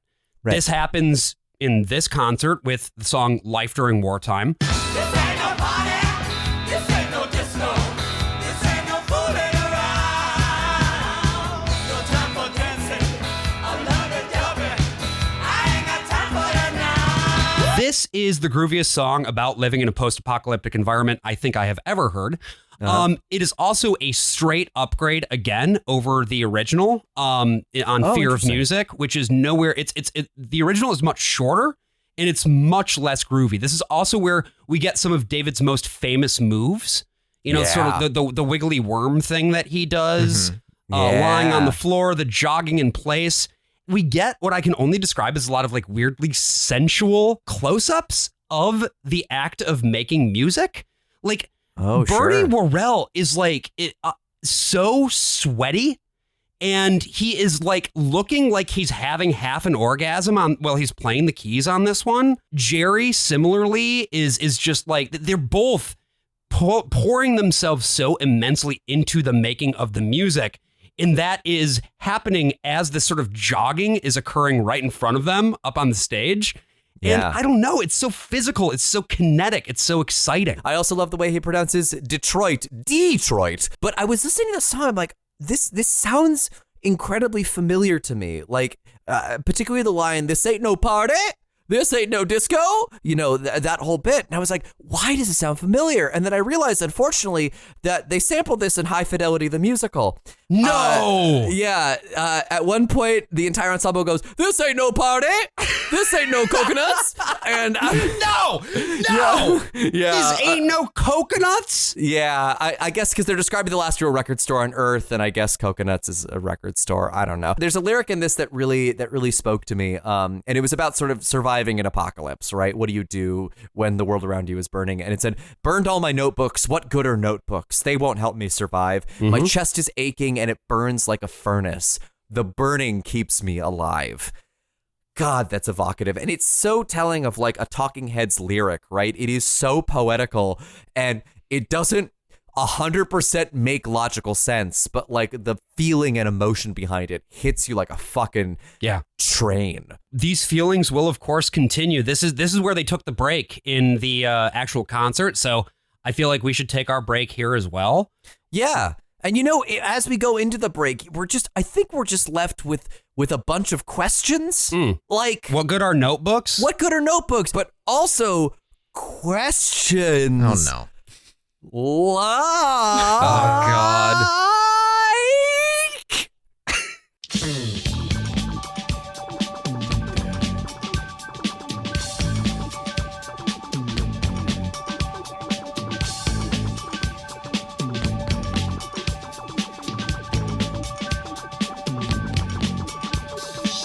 And you may find yourself standing in the Egyptian desert. And you may find yourself taking out a sizable loan. And you may find yourself in charge of a multifaceted construction project. And you may find yourself in Egyptian court with a cease and desist. And you may tell them all, well, what can you do? Praise be to Shay, go by. Let the spiders all rain down. Oh, the great Shay, go by. Let them flow up from the ground. Building a ziggurat next to the Nile's waters. Building a lifeline for my ancient spider god. And you may find yourself still in that same courtroom. And you may hear them asking, do you have the right permits? And you may answer back, I didn't realize I needed them. And they will grimly nod, yeah, you kinda do. Filling out paperwork, Form 2A in duplicate. Filling out paperwork, trying not to throw a fit. Building a ziggurat next to the Nile's waters. You'll need a lifeline, or in paperwork you'll drown. You must initial here. You must initial here. You must initial here. You must initial here. You must initial here. Don't forget to initial here. You must initial here. You must initial here. Let's talk about zoning. Can't forget about zoning, 'cause there is water flooding the foundation. Remove the water. There's just more water. Removing the water from the base of the structure. Mourning the employees, all that water made them drown. Dodging the employment fees means the union's coming down into the red again. After that money's gone, take out a banking loan for that water underground. Praise be to Shay, go by, who will be worth the interest rate. So only Shay, go by, this spider temple will be great. Into the web again, after you've trapped us all, a sticky lifeline in our gooey holy gowns. You may ask yourself, why am I trapped in the web? You may ask yourself, how many spiders is too many?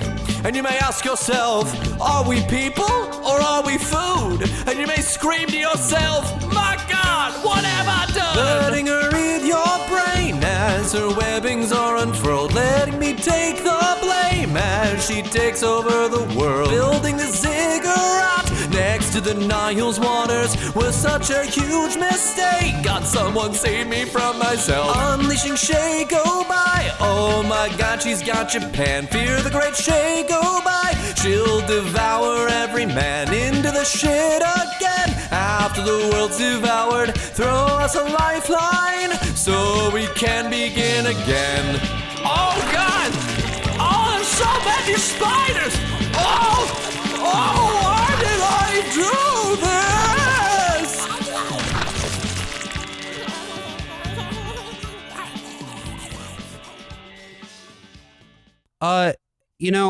This really says a lot about society. I was literally walking down the street yesterday and we passed by like a young 20-something couple, like NYU kids, fresh-faced. And the guy literally said to the girl, we live in a society.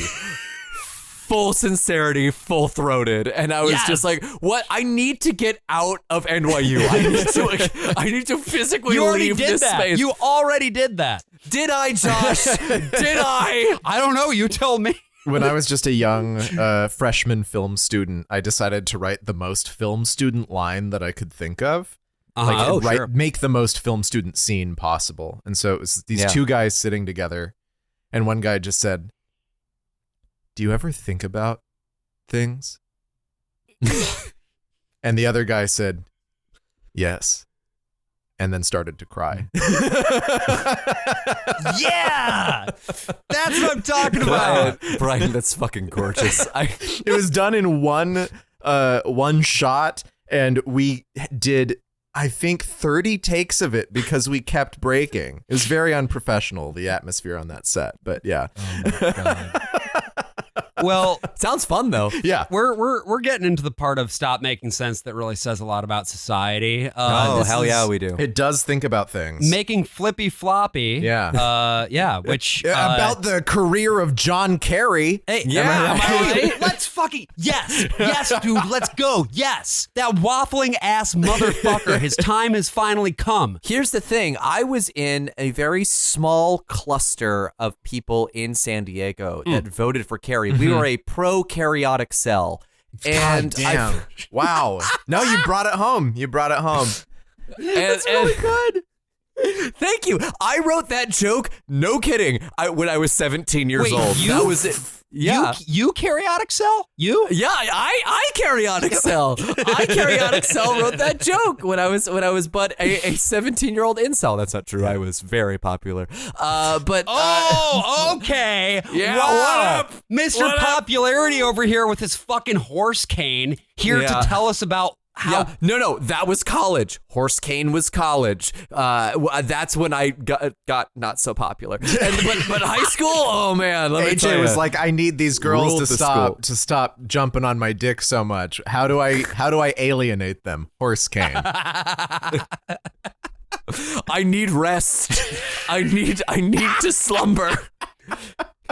These women leaping into my bed. I feel like at this point, David Byrne was at the peak of his powers, and I would imagine he had women wanting to leap into his bed at all times. I'm sure he still does, yeah. Well, Josh, I don't mean to blow up your spot, but Josh and I were at a bar a couple weeks ago, and there was a very attractive person who came up to Josh and said, "You look like David Byrne," as a very clear come on line, and I was like, "Yeah, Bosch got that Riz."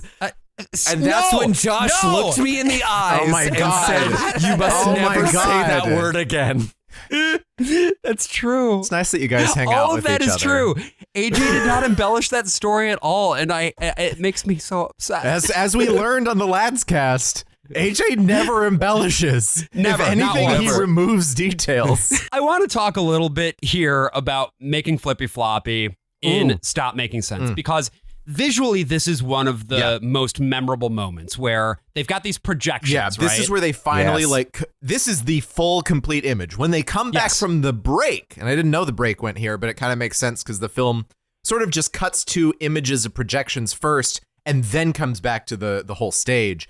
And we have 3 slide projectors on the screen, and they all just show like different words. Yep. Yeah. Diamond video game sandwich, man. Makes you think. This was very memorably parodied in Final Transmission, which is season 2, episode 5 of Documentary Now, where Fred Armisen is basically David Byrne.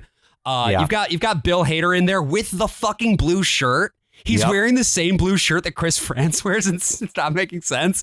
And the words that they have up on the projections are even goofier than is the case in Stop Making Sense. It's so funny that like Demme is a pretty prolific documentarian. he's not necessarily known as a documentarian, and yet 2 of his documentaries were parodied on Documentary Now, because he also did Swimming to Cambodia. Yes, he did. Yes, and that's probably my favorite episode of Documentary Now is that Swimming to Cambodia parody, which also stars Bill Hader. But there's something about that Documentary Now parody that I think is very lovely, which is that talking heads love it.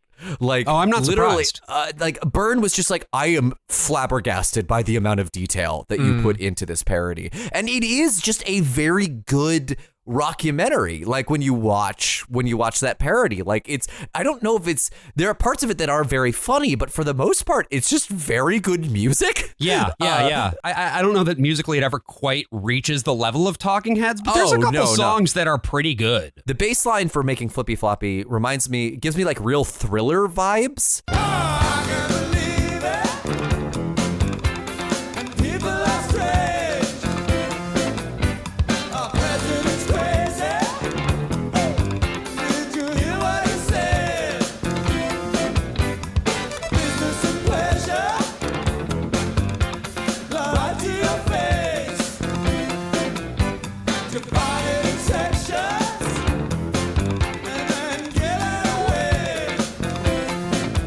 David Byrne screams, "We are born without sin," right? Mm-hmm. We're back in the fucking sermon mode of this. And this is something I did want to talk to both of you about, having grown up more in the Christian sphere of things.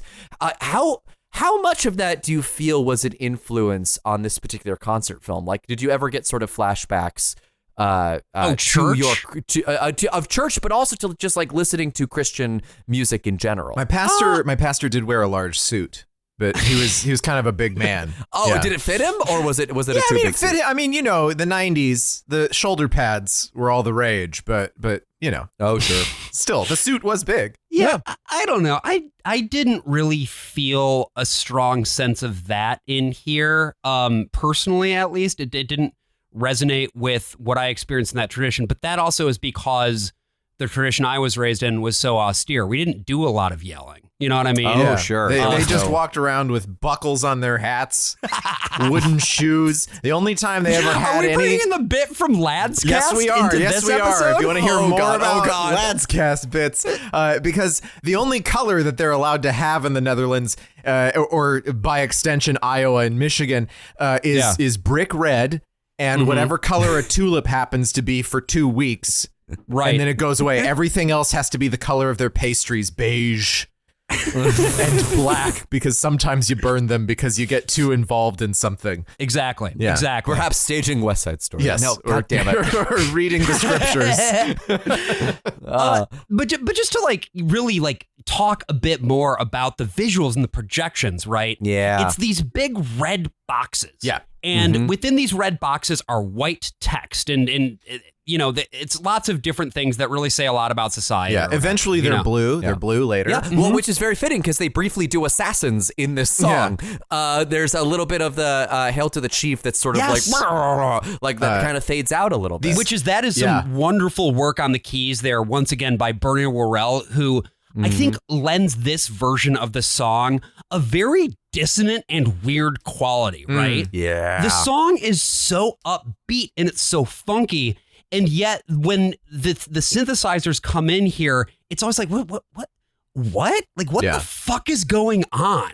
This is also the song that introduces the concept of the big suit. That will then be paid off a little bit later. It is a theoretical big suit. The conceptual big suit. This is a little bit lengthier of a lyric quote, but it goes a little something like this. I can't believe it, and people are strange. Our president's crazy. Did you hear what he said? Business and pleasure lie right to your face, divided in sections, and then give it away. There are no big secrets. Don't believe what you read. Got great big bodies, got great big heads. Run it all together. Check it out. Still don't make no sense. Making flippy-floppy, trying to do my best. Lock the door. We kill the beast. Kill it. And I want to talk a little bit about that sentiment and how extremely Gen X it is. Yeah. Because the idea is that the world is crazy. The more you look at it, the less sense it makes. And if you stare at it too long, you will become a part of that abyss, right? So the best thing that you can do is to lock the door, blot it all out, and in that way, you don't give it oxygen and you kill the flame.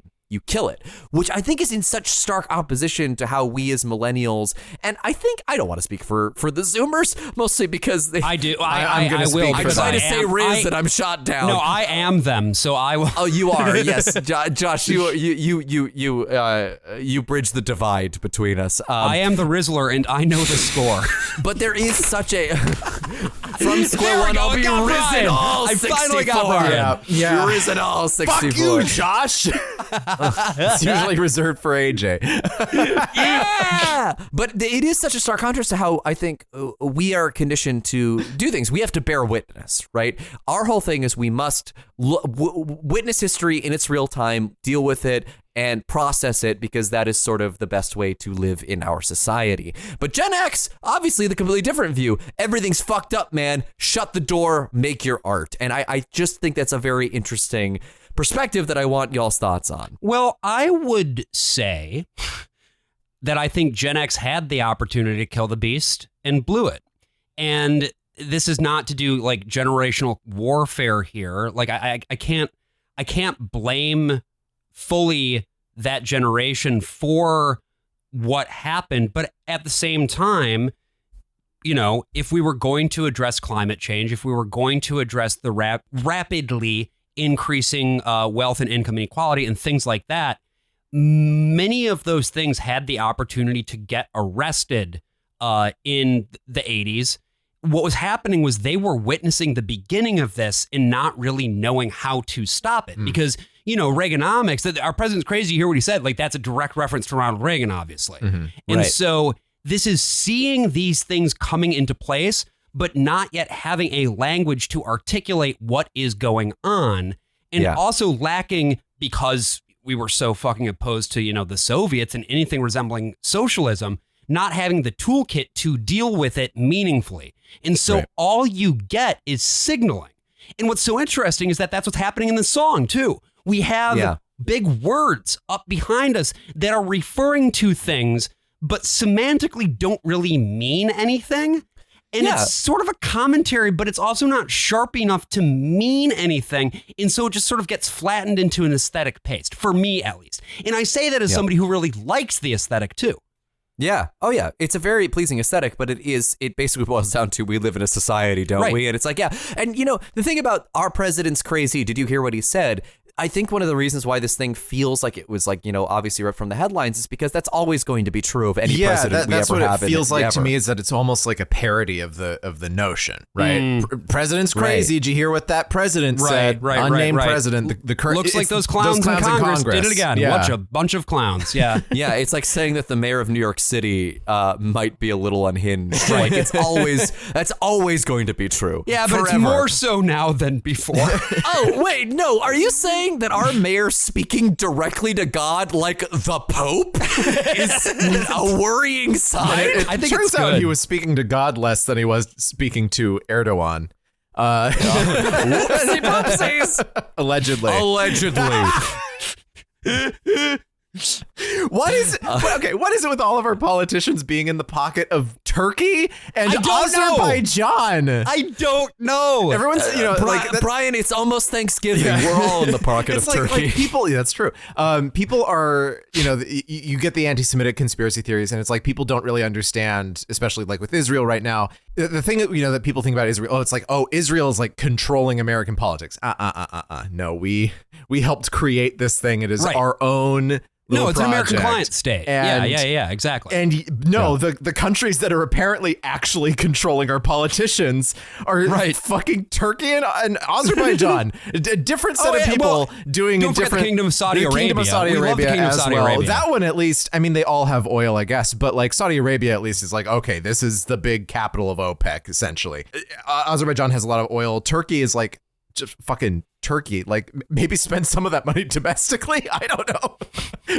Like, why is this all going to some guy in New Jersey? It's going to some guy in New Jersey? Yeah, he's got gold bars in his backyard. Those are Egyptian. I misspoke on that one, but my understanding, he's placing those bars in Ong's hat. Oh no! Yeah. The thing about Ong's hat that I think frustrates me the most is when I'm really... I got AJ that time. No, I just need the listener to know. Josh is like, I'm going to clear this. So the thing about the joke I just made... It's good. No, I think it was great. I think when I'm in Ong's hat too much, I find myself in a bit of a swamp. Lights on, nobody home. Click, click. See you later. Better. No time to rest. Pika. Risky business. All that love. Never cover that mess. Let's go. This is a song where Talking Heads decides to release all of their best gremlin voices. David Byrne brings back his Scottish accent, kind of. Yeah, when he does his goblin. This is easily my least favorite song maybe that Talking Heads has ever done.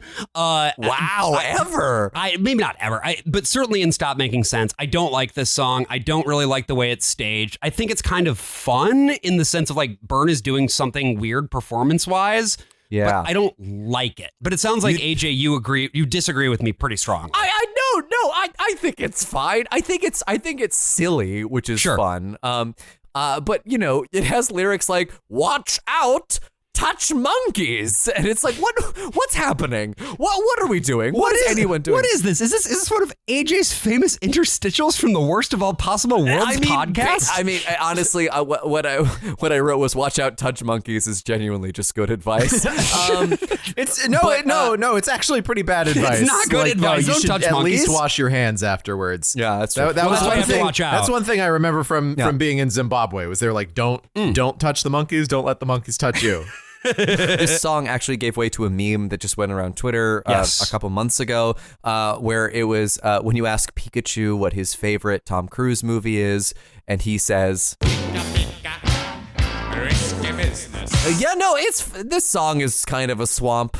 Yeah. It's it's nice to look at, but ultimately it's not one you really want to fuck to. No, we downshift back up. Yeah, we do. We do that. We do that sometimes. I am always doing this. Well, sometimes, downshifting helps you climb a mountain better, right? Yeah. Into What a Day That Was, which is actually a David Byrne song. This is not a Talking Heads song. This was a solo David Byrne track, and here's a little bit of what the original sounds like. And don't you dare stick out.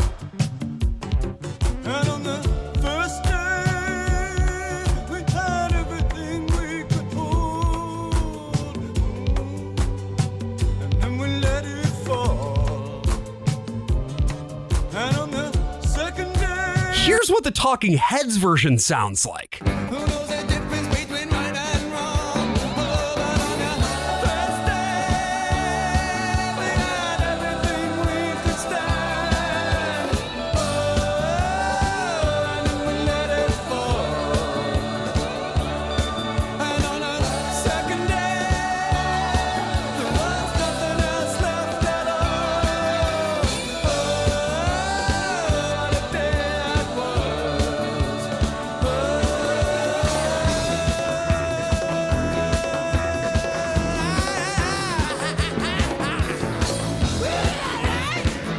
So much better.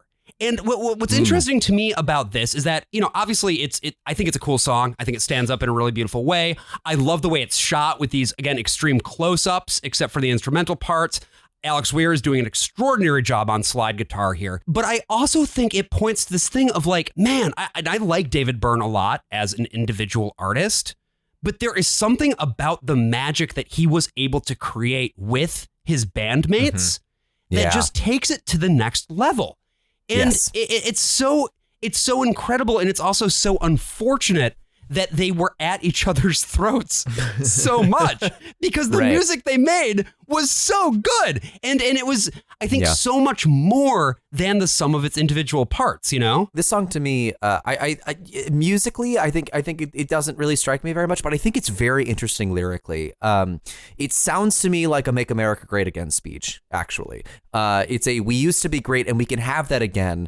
But this one makes it a lot more explicit that the only way to have that again, to like find your way back to that Americana that does not exist, is through violence, right? That inevitably the only way that you can preserve that thing in amber is to kill, is through war, violence, bloodshed, and that the only way backward is through that violence. It's a very interesting turning point, I think, in the actual movie itself too, because we see echoes of what our protagonist in David Byrne will slowly become, the big suited guy, right? This is sort of the embodiment of the system. It's him falling in love with the idea of, well, I'm not happy now, the world is on fire, maybe we should go back to a thing that never existed.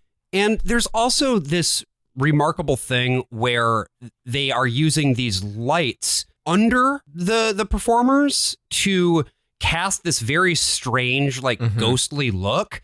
And the extreme close-up here on David Byrne's face, he looks almost like a fucking alien. And these are lights that are being held by stagehands. These are not just like footlights on the front of the stage. And so this effect even gets expanded upon, where they move around to get the shadows projected on the back screen as the concert progresses. They become quite literally larger than life. The shadows that are cast onto that big backdrop, they are so much taller than they really are. They are figures rather than people.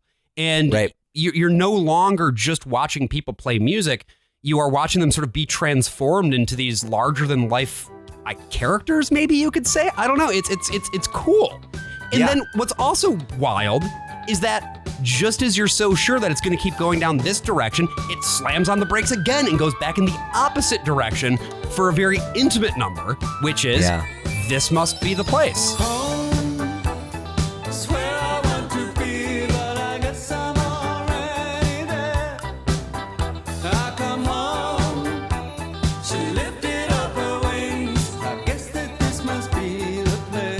This song feels like a national anthem to me. What a Day That Was a longing for that past. This is sort of like, okay, so let's try and build up a state around that. And I think that this is sort of that rallying cry. It is the optimism of a nation coming into its own. Also, the lyric, hi-yo, sing into my mouth, feels like a lyric I would write for an evil snake monster in one of the interstitials of this show. Okay. It was interesting you called me out earlier for it, but this one feels more like my vibe. And even in this thing, it's called This Must Be the Place, Naive Melody. And even in a song called Naive Melody, there's just this wonderful sense of mischief and danger underneath the surface of it. This is also the Talking Heads song that has ultimately found the most like long-term presence in the culture. This Must Be the Place is going to be like fucking, there will be a neon sign saying this must be the place at every fucking chuggy ass bar you've ever gone to. It is an unfortunate like millennial. You want to talk about like millennial ass shit. Being a millennial is a thing on your wall that says this must be the place. And then directly under it, you have something that says adulting is hard. Now where's my coffee? I don't know why though, because I think that there is more to this song than that, Yeah. I think it is a beautiful musing on like what it means to have somebody else who you really truly care about and find the world in that person. Fred Astaire's a fucking lamp. He's so happy. He's so happy to be dancing with this lamp. I would say that David Byrne, in the theater business, we would refer to him as a mover, not a dancer necessarily. Yes. But usually when people say that, it is derogatory. But I mean it as such a positive attribute, because he brings such a weird eccentricity to his movement that I don't think you would get if you were a better dancer. He has his own movement, right? Like if he couldn't get a job as a dancer doing someone else's choreography, but he has a very distinctive style that he will stick with. Yeah, and we saw this earlier too, right? During Life During Wartime, where he has that like wiggly worm move. That's like one of his iconic things, Yeah. Not a lot of people can move like that. I can, because I'm a quirked up white boy with a little bit of swag. But I'm built different. The scourge of Brooklyn bars.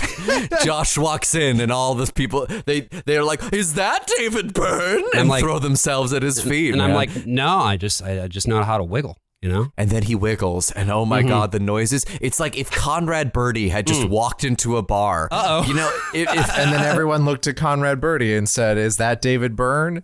And then he said, "No, I'm Conrad Birdie." It would be just like if Frank Sinatra walked into a bar and then people said, is that David Byrne? And he said, no, it's Frank Sinatra. It's just like if Franz Liszt walked into a bar and then everyone at the bar was like, hey, is that David Byrne? And Franz Liszt would be like, no, I'm Josh Borman. They'd be like, who's that? He's the guy wearing Ong's hat. Is that where the bit was going? I like that you. I like that you did the Wojak point there again, Brian. Well, you were behind Franz Liszt, and so he was pointing you out. Right? No, Wojak pointed to me. Absolutely. When This Must Be the Place finishes, now we hear a very famous arpeggiated synth line, and if you know Talking Heads, you know what this is. This is Once in a Lifetime.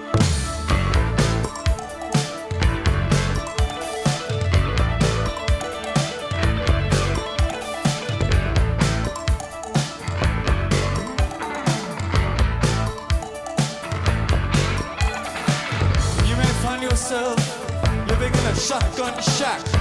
You may find yourself in another part of the world. You may find yourself behind the wheel of a large automobile. You may find yourself in a beautiful house with a beautiful wife. You may ask yourself, well, how did I get here? David Byrne is wearing his famous glasses. He's doing the thing with his arm from the fucking music video. This is really just straight up doing the thing as opposed to trying to transform it in any meaningful way. I think, I'm curious to hear what you guys thought about this, because for me, I like this, obviously. I love this song. Right. It does not impress me in the way that the rest of this movie does because of the fact that it isn't trying anything transformational, although I understand why that was the case. What it accomplishes live is that it becomes the sermon that it was always meant to be. Sure. Like it genuinely feels like you see the way that Byrne does the choreography for this. It looks like he's talking in tongues, right? It was based off of church services and like sort of the Pentecostal performative, like reaching up to God, like channeling God through your body. It's a man reckoning with his life, and it asks all the questions that I think you do end up asking at a certain point in your life. And some of these questions I've started asking myself. Some I listen to this song and I'm like, 10 years from now, I'm going to be asking all of these questions. Like this is like midlife crisis, the song, right? Yeah. But I think more importantly, at least in terms of my understanding of this sort of arc of the narrative, is if we've had sort of the yearning for the past that never was, and we have sort of the ideal national anthem, and This Must Be the Place. Once in a Lifetime is sort of reaching the turning point for actually how to implement those things. Like you've gotten your nation, now what? It feels to me like a bowler hat from Stephen Sondheim's Pacific Overtures, right? It is the moment of looking back at all the choices that you've made in your life up until that point of embracing this change, and what has that done to you as a person? Even though this is a deeply existential song that I agree, it becomes more resonant as time goes by. He was only 28 when Remain in Light was released. How dare you say this to me? I think there was a piece too of me watching this and having a bit of an existential crisis of my own and being like, oh, like during Stop Making Sense, he was my age. Like... Yeah, he was my age up there doing this, and he had already made some of the most influential pop music of the like late 70s and early 80s. And here I am making a podcast. And look, I value the podcast. I think it's great. It's a lot of fun. But at the same time, if you measure yourself based on the accomplishments of others, you're always going to find yourself coming up short. And so there was a weird like self-referential thing to this for me as well. Sure. Especially watching it this time around, and I don't know, it just felt very emotionally fraught for me, I guess. Sure, but that's also what David Byrne is doing in Once in a Lifetime, right? Yeah. He is comparing himself to others and finding himself coming up short. Right. I always think of the Simpsons episode where Homer becomes an inventor, right? And he just wants to compete with Edison. Like he just has to make more inventions than Thomas Edison. And then they visit Edison's house, and Thomas Edison stole most of his inventions. Like, let's be real. Like, this is a very, in addition, he owned a company, and the company hired engineers So this stuff was invented by multiple people. It's just that Edison got to take the name of it. Yeah. He got to take the credit for it. So this is a romanticized version of it in The Simpsons, but I always think of that moment where they go to Edison's lab and because they're trying to steal one of his inventions or like destroy it so that Homer can then invent it, right? But then they discover a little thing on Edison's wall that compares him with Leonardo da Vinci, right? And how he hasn't made as many inventions as da Vinci did. So it's one of those things that I will never forget that at my graduation, Michael Mayer was the speaker, and he said something that has really resonated with me, which is, if you compare where Pip is in Great Expectations to where Jay Gatsby is in The Great Gatsby based on page number, you would say Gatsby is better off. But when you finish the book, you realize that Pip was actually the one who was on the upward trajectory, and there's no way to know because the book hasn't been written yet, right? So you're trying to say, well, Pip is poor at this point, and Gatsby is poor. Therefore, Gatsby is better. Gatsby ends up dead in a pool. Pip wins. Right. You know what I mean? So bitter rivalry came to its close that one cold night in 1926. Yeah, these are the classic rivalries of history: Michigan, Ohio State, USC, UCLA, and of course Pip and Gatsby. There's something about this song, the hypnoticness of same as it ever was. Like that's the thing that really hits me, because as you were saying, Josh, this is not, if you are feeling that way about the podcast and about comparing yourself to David Byrne, David Byrne's podcast was doing way better at this point in his life. It was. Look, he had a longer runway. You know what I mean? If you want to compare yourself to another famous musician's podcast, we have really eclipsed Bruce Springsteen and Barack Obama at this point. My favorite moment of that podcast is where at the end where both of them realize simultaneously on mic that it was a terrible idea. It's like 5 episodes, and they're all like 10 minutes long. And he got a lot of money from Spotify to do that stupid piece of shit. Damn, but it was funny. No, it was really funny. Like midway through, they were just like, "Oh, we have nothing to talk about." I like that the Obamas and the Clintons just steal money from like giant corporations for streaming contracts. It's great. Allegedly. I'm waiting for Barack Obama to do a special where he interviews a French clown, like Hillary did. I think that's the thing that we're really missing. What's awful is that clown is making great points, but everyone's like, "Well, he's just a French clown. He's insane." And like, yes, that's also true. But like, if you understand, if you have any remote respect for clown, it becomes immediately apparent that this man is on a whole other level than Hillary Rodham ever was. She does not have this deep understanding of humanity that you require, because the thing is, comedy is good, but clown is more difficult. It just clown is more difficult. Hillary can't walk into a breeze. She cannot lose her balloon in that breeze. She couldn't even walk out of a car.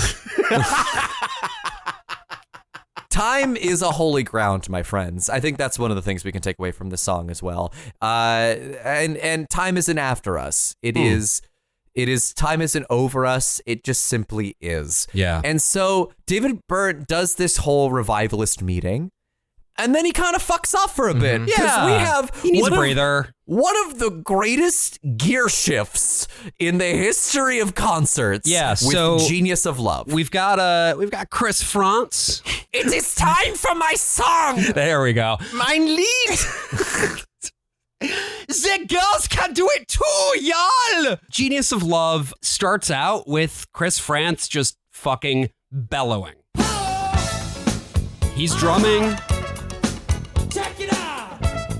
Tina's doing whatever the fuck Tina is doing. What you gonna do when you get out of jail? I'm gonna have some fun.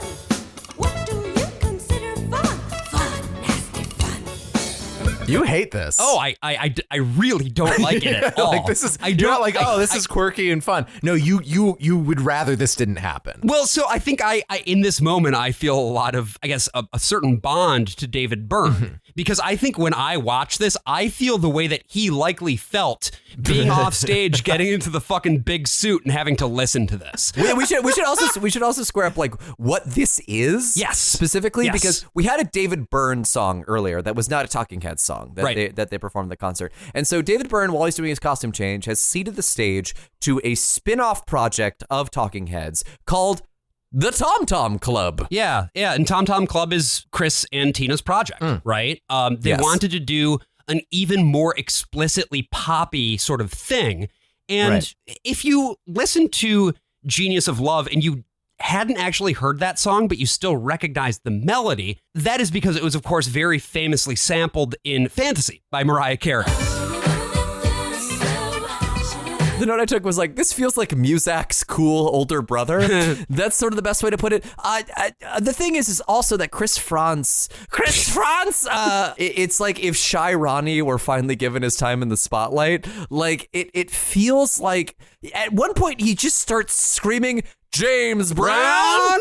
James Brown! And it's like, infamously. What are you talking about? He's still the godfather of soul, y'all, so check him out. Yeah, you know what? I am always saying this. You know, he's no Paul Whiteman. Yeah. The king of jazz. Yeah. Who I mentioned earlier, whose name you've already forgotten. Yeah. That's a callback. Yeah. That's a jazz callback. They also reference Bohannon midway through, and I thought they were... Bohannon. I thought they were summoning an ancient god. No, it turns out Bohannon is a reference to Hamilton Bohannon, who was like the percussionist of the disco era. So they're just yelling out different people who do what they're doing better than what they're doing. Here's some references. Yeah, it's just a reference song. I think this is a fun diversion, but at the end, I think it is telling that they have to say, bye! That might be the funniest moment of the whole thing is Chris being like, that was the Tom Tom Club, y'all. Bye. What a weird diversion that was. The song has ended now. Thank you. I will say that the crowd at the movie theater I was at fucking loved the Tom Tom Club. Much more than I was expecting. They're fun. My crowd remained stoic and silent. Right. Like your forebears, Josh. So did my crowd. Was it just you, Brian? Is that why? It was me at home, yeah. Nice. Did you wave goodbye? No. Here's the thing for the listeners. I don't have fun. That's all. Bye. Oh, man, what a weird diversion that is. But we get right back on track because here comes the big suit. Yeah, David Byrne comes back out on stage. He's wearing the biggest goddamn suit you've ever seen in your life. You see first just the shadow of him. And it's like, wait, why is that man so wide? What is that man doing with his shoulders? How did this man become so large so fast? You think that David Byrne can't eat another bite, but here's the thing. He's in a suit big enough. He's so powerful. He's so powerful. This is, of course, Girlfriend is Better. He's got a girlfriend who's better than that, and nothing is better than this. As we get older and stop making sense, you won't find her waiting long. Stop making sense. Stop making sense. Stop making sense. Making sense. I got a girlfriend that's better than that. Nothing is better than this. This is my favorite song in the movie. I think what's cool about it is the way that we've been building up a lot of different pieces. There's sort of the dramaturgical pieces of it that you were mentioning, AJ. To do with sort of the storytelling here. There is the fact that I have been waiting for 4 to 5 minutes for the Tom Tom Club to stop singing, and they finally have. Bye! And this is such a weird, wild, and wonderful payoff because, you know, I can't even begin to imagine what it must have been like being there and having this reveal. Because if you know Talking Heads, you probably know like 3 things, right? You know the thing that David Byrne does with his arm, the little swingy thing, and then of course the big fucking suit. Yeah. And it's just such a wild piece of costuming that you're not expecting. It's silly. It's wonderful. It moves in a very weird way. And it is complemented, I think, so well by this song. Yeah, because this isn't Nathan Fielder putting on a suit that's too large for him. This is a specially constructed, very structured, large suit that he can even take off the pieces of it, and there's still like the large elements of the suit underneath, the dress shirt, the pants, that all retain their shape and they stay up. We're seeing our protagonist fully subsumed in the system, right? Literally being eaten alive by the thing he rallied against in but burning also down empowered the house. by it, right? Like being in the suit allows him to do things that he could not otherwise do. He's able to move in ways that were previously not possible. And there is something about that makes you feel strangely lifted. And the fact that musically what's going on here is, I got the girlfriend who's better than that. Nothing is better than this. It's braggadocious. It's being like, yeah, look at me. Look at how cool I am with my gigantic fucking suit. I love it. I love it so much. I think my favorite part about the song is at the very, very end, he's been saying, I got a girlfriend that's better than that. Everything is great. I'm the best. And then it ends in this questioning. It very abruptly stops with, wait, it is though, right? Right. Like this is the best, right? That to me is the end of the protagonist's story, right? That it is a tragedy. We have ended his journey. He has gotten everything he thought he ever wanted, and it sucks, kind of. Yeah. He's trapped in a big suit that does not fit him, that looks amazing, but has ultimately trapped him in a cage. You end up in this situation where, sure, you can sort of lord your perceived superiority over everybody else, but if there's still sort of an emptiness in it, then it's very difficult to go anywhere from there. And I think also then that takes us into the next song very naturally, because the next song, we all love a baptism metaphor, don't we, folks? We sure do. The next song, of course, is Take Me to the River.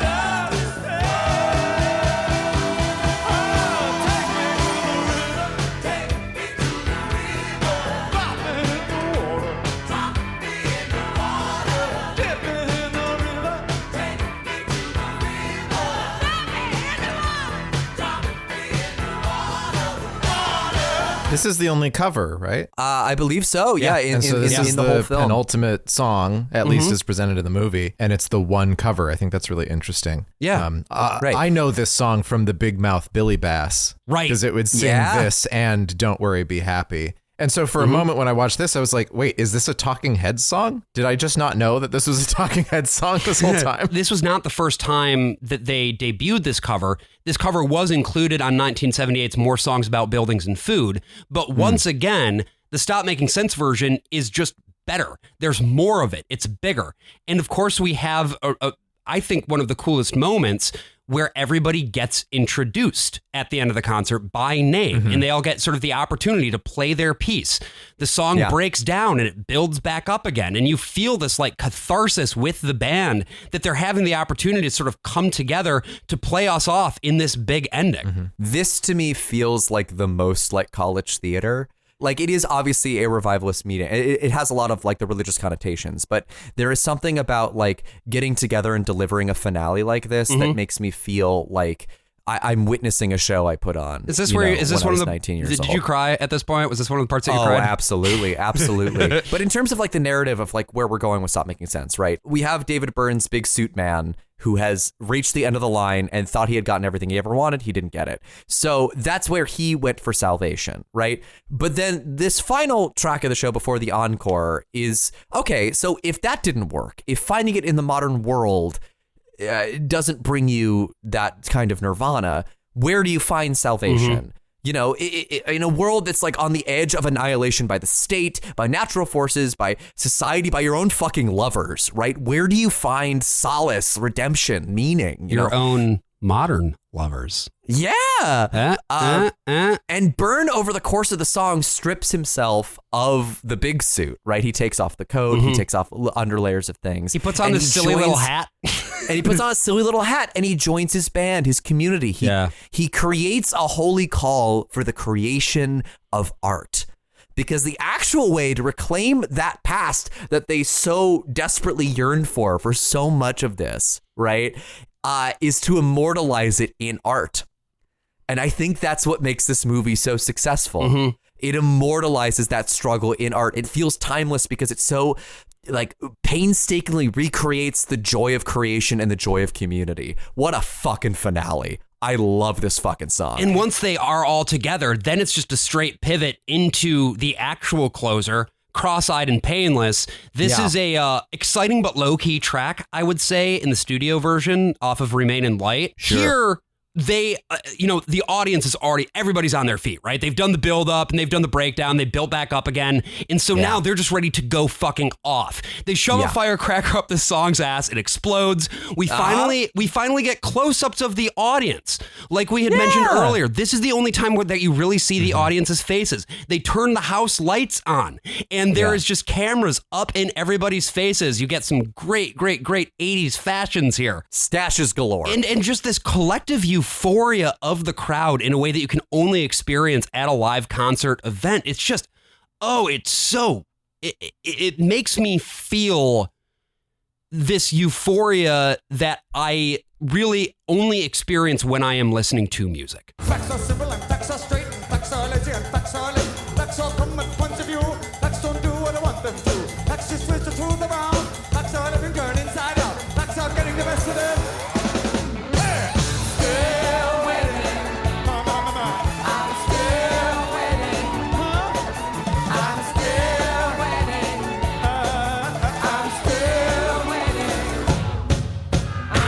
The final refrain of this is "I'm still waiting," which I think is very interesting, right? Nah. It's that thing. Like the whole song is about facts cutting holes in us, and that at one point David Byrne even says "I lost my shape," which I thought was very interesting because he took off the big suit, so he literally lost his shape. But it would translate a little bit into like stuff like "waiting on the world to change," right? Which was originally coined as like the millennial like there were so many magazine articles about like waiting on the world to change. It's like, oh well, this is what the millennials do. They just sit back and they're lazy. They're waiting on the world to change. I am always doing that. But it's just like, no, that's the Gen X mentality, right? Yeah. It is sort of like we're waiting for inspiration to come and actually change the world, but we have it just hasn't happened yet, and we'll sit here and we'll wait to find that salvation for as long as it takes. I love this movie. Yeah, coming back to it time and time again is just one of those things where when I need a pick me up, when I need to feel something, it gets me right back in that place again. And I'm glad we were able to go back to it, watch it for the show again. And listener, if you've enjoyed us doing this, we've got more just like it at our Patreon, which is patreon.com/worstofall. And we've got lots more episodes in our back catalog that are dealing with all sorts of great subject matter, things to do with the decline of empire and the pop culture that it accords with. So thank you for listening to this. And AJ, was there, you want to take us home? As I mentioned, I saw this movie at the Cinema Village on 12th Street, and this is a particularly interesting time of year for NYU freshmen, right? It is their first sort of fall, winter in the city, and, for a lot of people, it's like heading into their first actual winter, right?